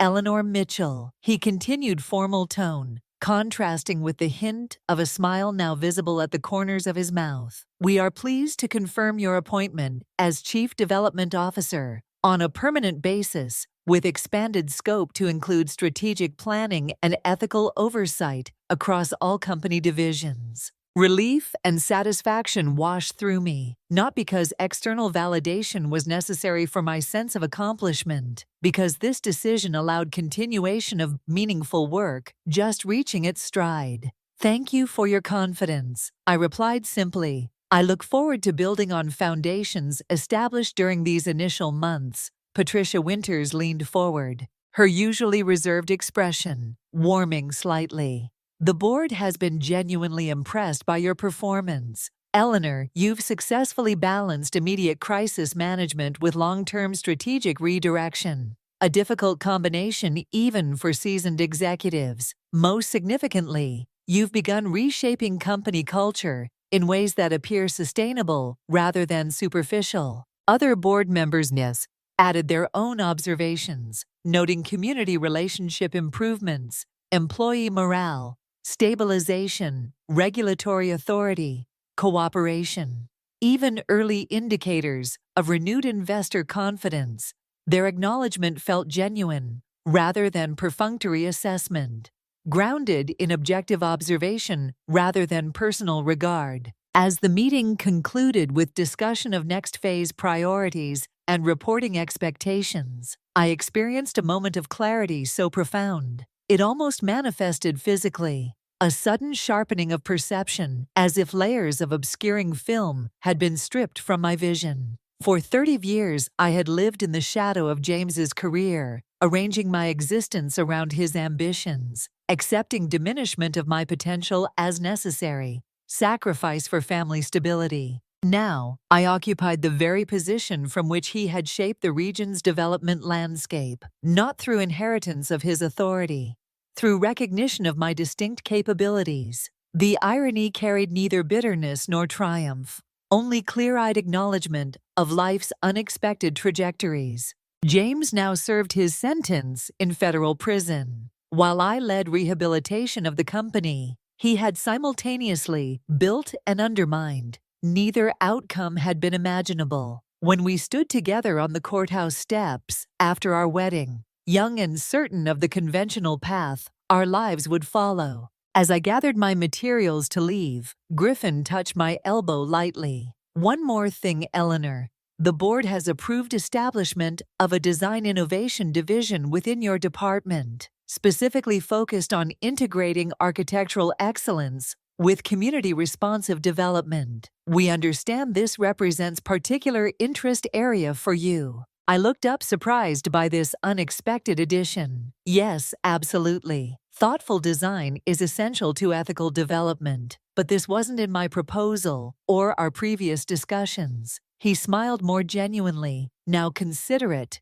Recognition of your unique background and contribution Meridian needs, not just ethical rehabilitation, but visionary redirection. Your architectural perspective offers exactly that potential." Walking out of Meridian's headquarters that evening, I felt a curious sense of integration, as if fragments of identity, long held separate, were finally cohering into unified whole. The architect I had trained to become the corporate wife I had been for decades, the independent woman emerging from divorce. All these aspects now aligned in purposeful direction, rather than conflicting with each other. The future stretched before me, neither defined by past limitations nor constrained by conventional expectations. At 63, I had discovered that life's most surprising chapters might still lie ahead. That purpose and meaning remained available, regardless of previous detours or delayed potentials above the city.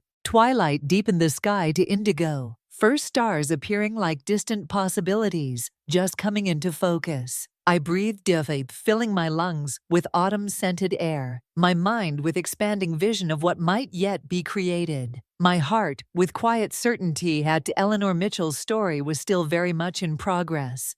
2 years passed with remarkable swiftness under my leadership. Meridian, transformed from a company shadowed by scandal to an industry leader in ethical development practices. Our legacy project, initially viewed with skepticism by financial analysts, had become a case study in corporate rehabilitation taught at business schools nationwide. More importantly, the communities where we operated began to view Meridian as a genuine partner rather than an exploitative developer. A shift reflected in smoother approval processes, positive media coverage, and improved investment terms. My personal life underwent equally profound evolution. The house that had once felt like a monument to my failed marriage became truly mine, redesigned to reflect my aesthetic preferences and practical needs. The East Wing studio flourished as creative workshop, where I developed architectural concepts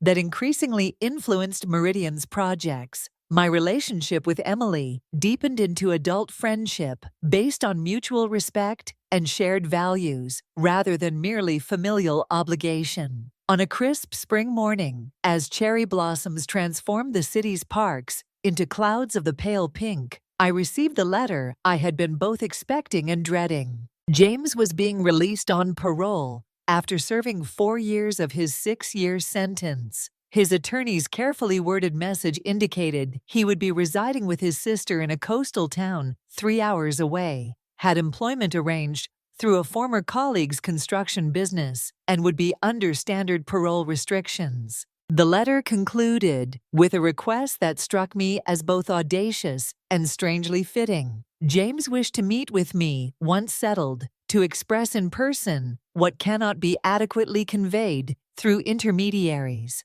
The attorney emphasized that I was under no obligation to agree, that refusal would be fully respected, that the request itself came only after considerable deliberation. I carried the letter into my garden, settling onto a bench beside blooming tulips. Considering my response, the James who had betrayed our marriage attempted to displace me from my home, committed financial crimes that harmed countless others. That man deserved nothing from me. Certainly not the courtesy of personal meeting, but perhaps the James emerging from prison after 4 years of consequence and reflection was not precisely the same man who had entered it, not transformed necessarily. I harbored no naive expectations about fundamental character revision, possibly altered in ways that merited acknowledgement. After consulting with Emily, who had maintained limited contact with her father through intermittent prison visits, I agreed to a meeting not at my home, which remained sacrosanct personal space, but at a quiet restaurant on neutral ground.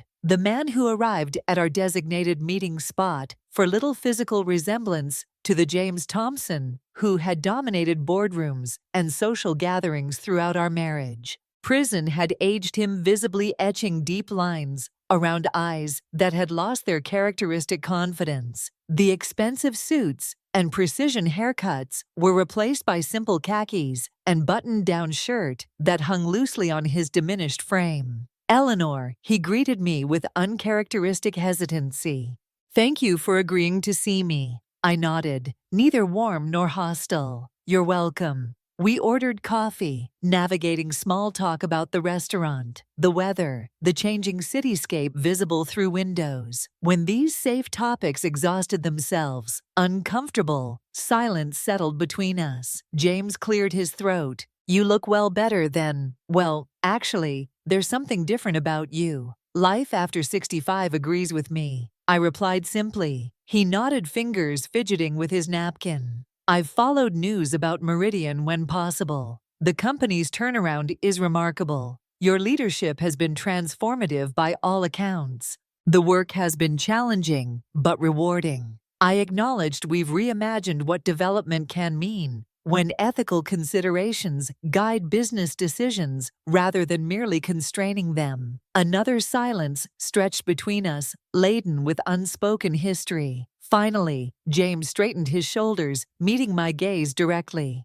"I didn't ask to meet just for pleasantries. Eleanor, I needed to say things I should have said years ago." He took a steadying breath. "I'm sorry, profoundly, comprehensively, sorry for the ways I betrayed our marriage, disrespected your dignity, attempted to take what was rightfully yours, and placed my own desires above basic decency." The words hung between us, unexpected. Despite the obvious purpose of our meeting, I had imagined this moment during darker periods following our separation. James acknowledging his wrongs, expressing remorse, seeking forgiveness. The reality felt simultaneously vindicating and strangely hollow. "Why did you do it, James?" The question emerged unbidden. Not just the affairs or financial crimes, but the fundamental dishonesty that pervaded our marriage. What were you seeking that honesty and partnership couldn't provide? He considered the question seriously, gaze dropping to his hands. "I've had 4 years to examine that very question with professional guidance and enforced contemplation." A humorless smile flickered across his face. "The answers aren't flattering. Insecurity disguised as ambition. Fear of inadequacy masked by acquisition. Validation sought through conquest rather than connection." "That sounds like therapist language," I observed. "It is," he acknowledged, "but that doesn't make it untrue.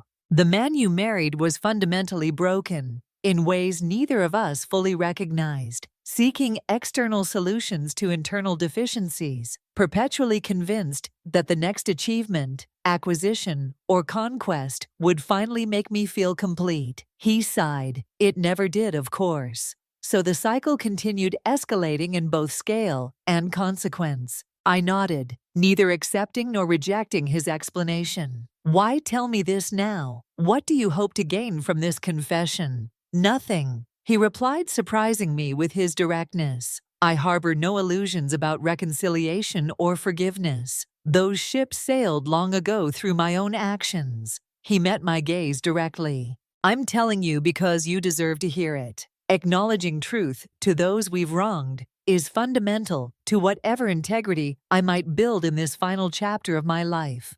The sincerity in his voice gave me pause. This wasn't the manipulative James. I had divorced the man who shaped reality to serve his interests. This was someone humbled by consequence, speaking truth without strategic agenda. "I appreciate your honesty," I said finally. "It has value." Even coming years after the fact, we finished our coffee and strangely companionable, silence the tension between us, shifting from active animosity to mutual recognition of a shared history, both painful and formative. As we prepared to leave, James hesitated, then extracted an envelope from his jacket. "Emily mentioned your 70th birthday is approaching," he said, extending the envelope toward me.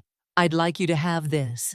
Not as attempt to rewrite the past or purchase goodwill, but as acknowledgement of something I should have recognized decades ago." I accepted the envelope cautiously, opening it at his encouraging nod. Inside was a faded newspaper clipping from 1988, a feature on promising young architects from the university where I had studied. My own face smiled from the yellowed paper, alongside quotes about my design, philosophy, and professional aspirations. I found this in some wicked old files while clearing out storage before prison. James explained quietly, "I'd forgotten I'd kept it. This evidence of the brilliance I asked you to subordinate to my ambitions." He shook his head. "What struck me most was the date you were already engaging with ideas that Meridian is only now implementing under your leadership. You were decades ahead of your time. Eleanor and I asked you to set that vision aside for mine." The faded image of my younger self, earnest, hopeful, unaware of the compromises ahead, brought unexpected emotion to my throat. Not regret exactly, but poignant recognition of paths diverged, potential temporarily deferred, rather than permanently abandoned. "Thank you for this," I said, carefully returning the clipping to its envelope. "It's a meaningful gesture." We parted outside the restaurant with awkward formality. Neither the bitter estrangement of our divorce nor the false cordiality of social convention. Simply two people who had once built a life together, now moving along separate paths, with clear-eyed acknowledgement of what had been lost and what perhaps had been found through that very loss. Walking back to my car, I felt an unexpected lightness, not happiness exactly, but completion. The circle that had begun with betrayal and upheaval had somehow closed with quiet, dignity, and truth, allowing whatever came next to emerge, unburdened by unresolved grievance. That evening, I sat in my garden, as twilight gathered. The newspaper clipping open beside me. My younger face gazed back with ambition, untested by compromise, vision, untempered by experience. Yet there was direct lineage between that hopeful architect and the woman I had become. The vision deferred, but ultimately expressed; the capabilities temporarily redirected, but eventually reclaimed. At 65, with professional fulfillment, financial security, and personal autonomy, all firmly established, I recognized that my life had not been diminished by its unexpected turns, but enriched by them. The detours and delays had provided perspective that made eventual achievement more meaningful, had developed resilience that made independence more sustainable. The garden enfolded me in evening fragrance, jasmine, lavender, roses I had planted with my own hands, and soil that was unquestionably mine. Above, stars emerged in familiar patterns, constants in a life of change. I breathed deeply, filling my lungs with night air, my mind with appreciation for this moment of integration, my heart with quiet certainty that Eleanor Mitchell's most authentic chapter was the one currently unfolding. The divorce that had seemed catastrophic had ultimately been liberation. The betrayal that had felt devastating had become catalyst for self-reclamation. The estate that James had assumed was his had provided foundation for the life I was meant to build all along. Sometimes the end of one story reveals itself as prologue to another one, richer, truer, and infinitely more satisfying than we could have imagined. When we first set aside our own narrative to support someone else's, my story, I realized with profound contentment, was still very much in progress, with the most meaningful chapters, perhaps still waiting to be written. Up next, you've got two more standout stories right on your screen. If this one hit the mark, you won't want to pass these up. Just click and check them out.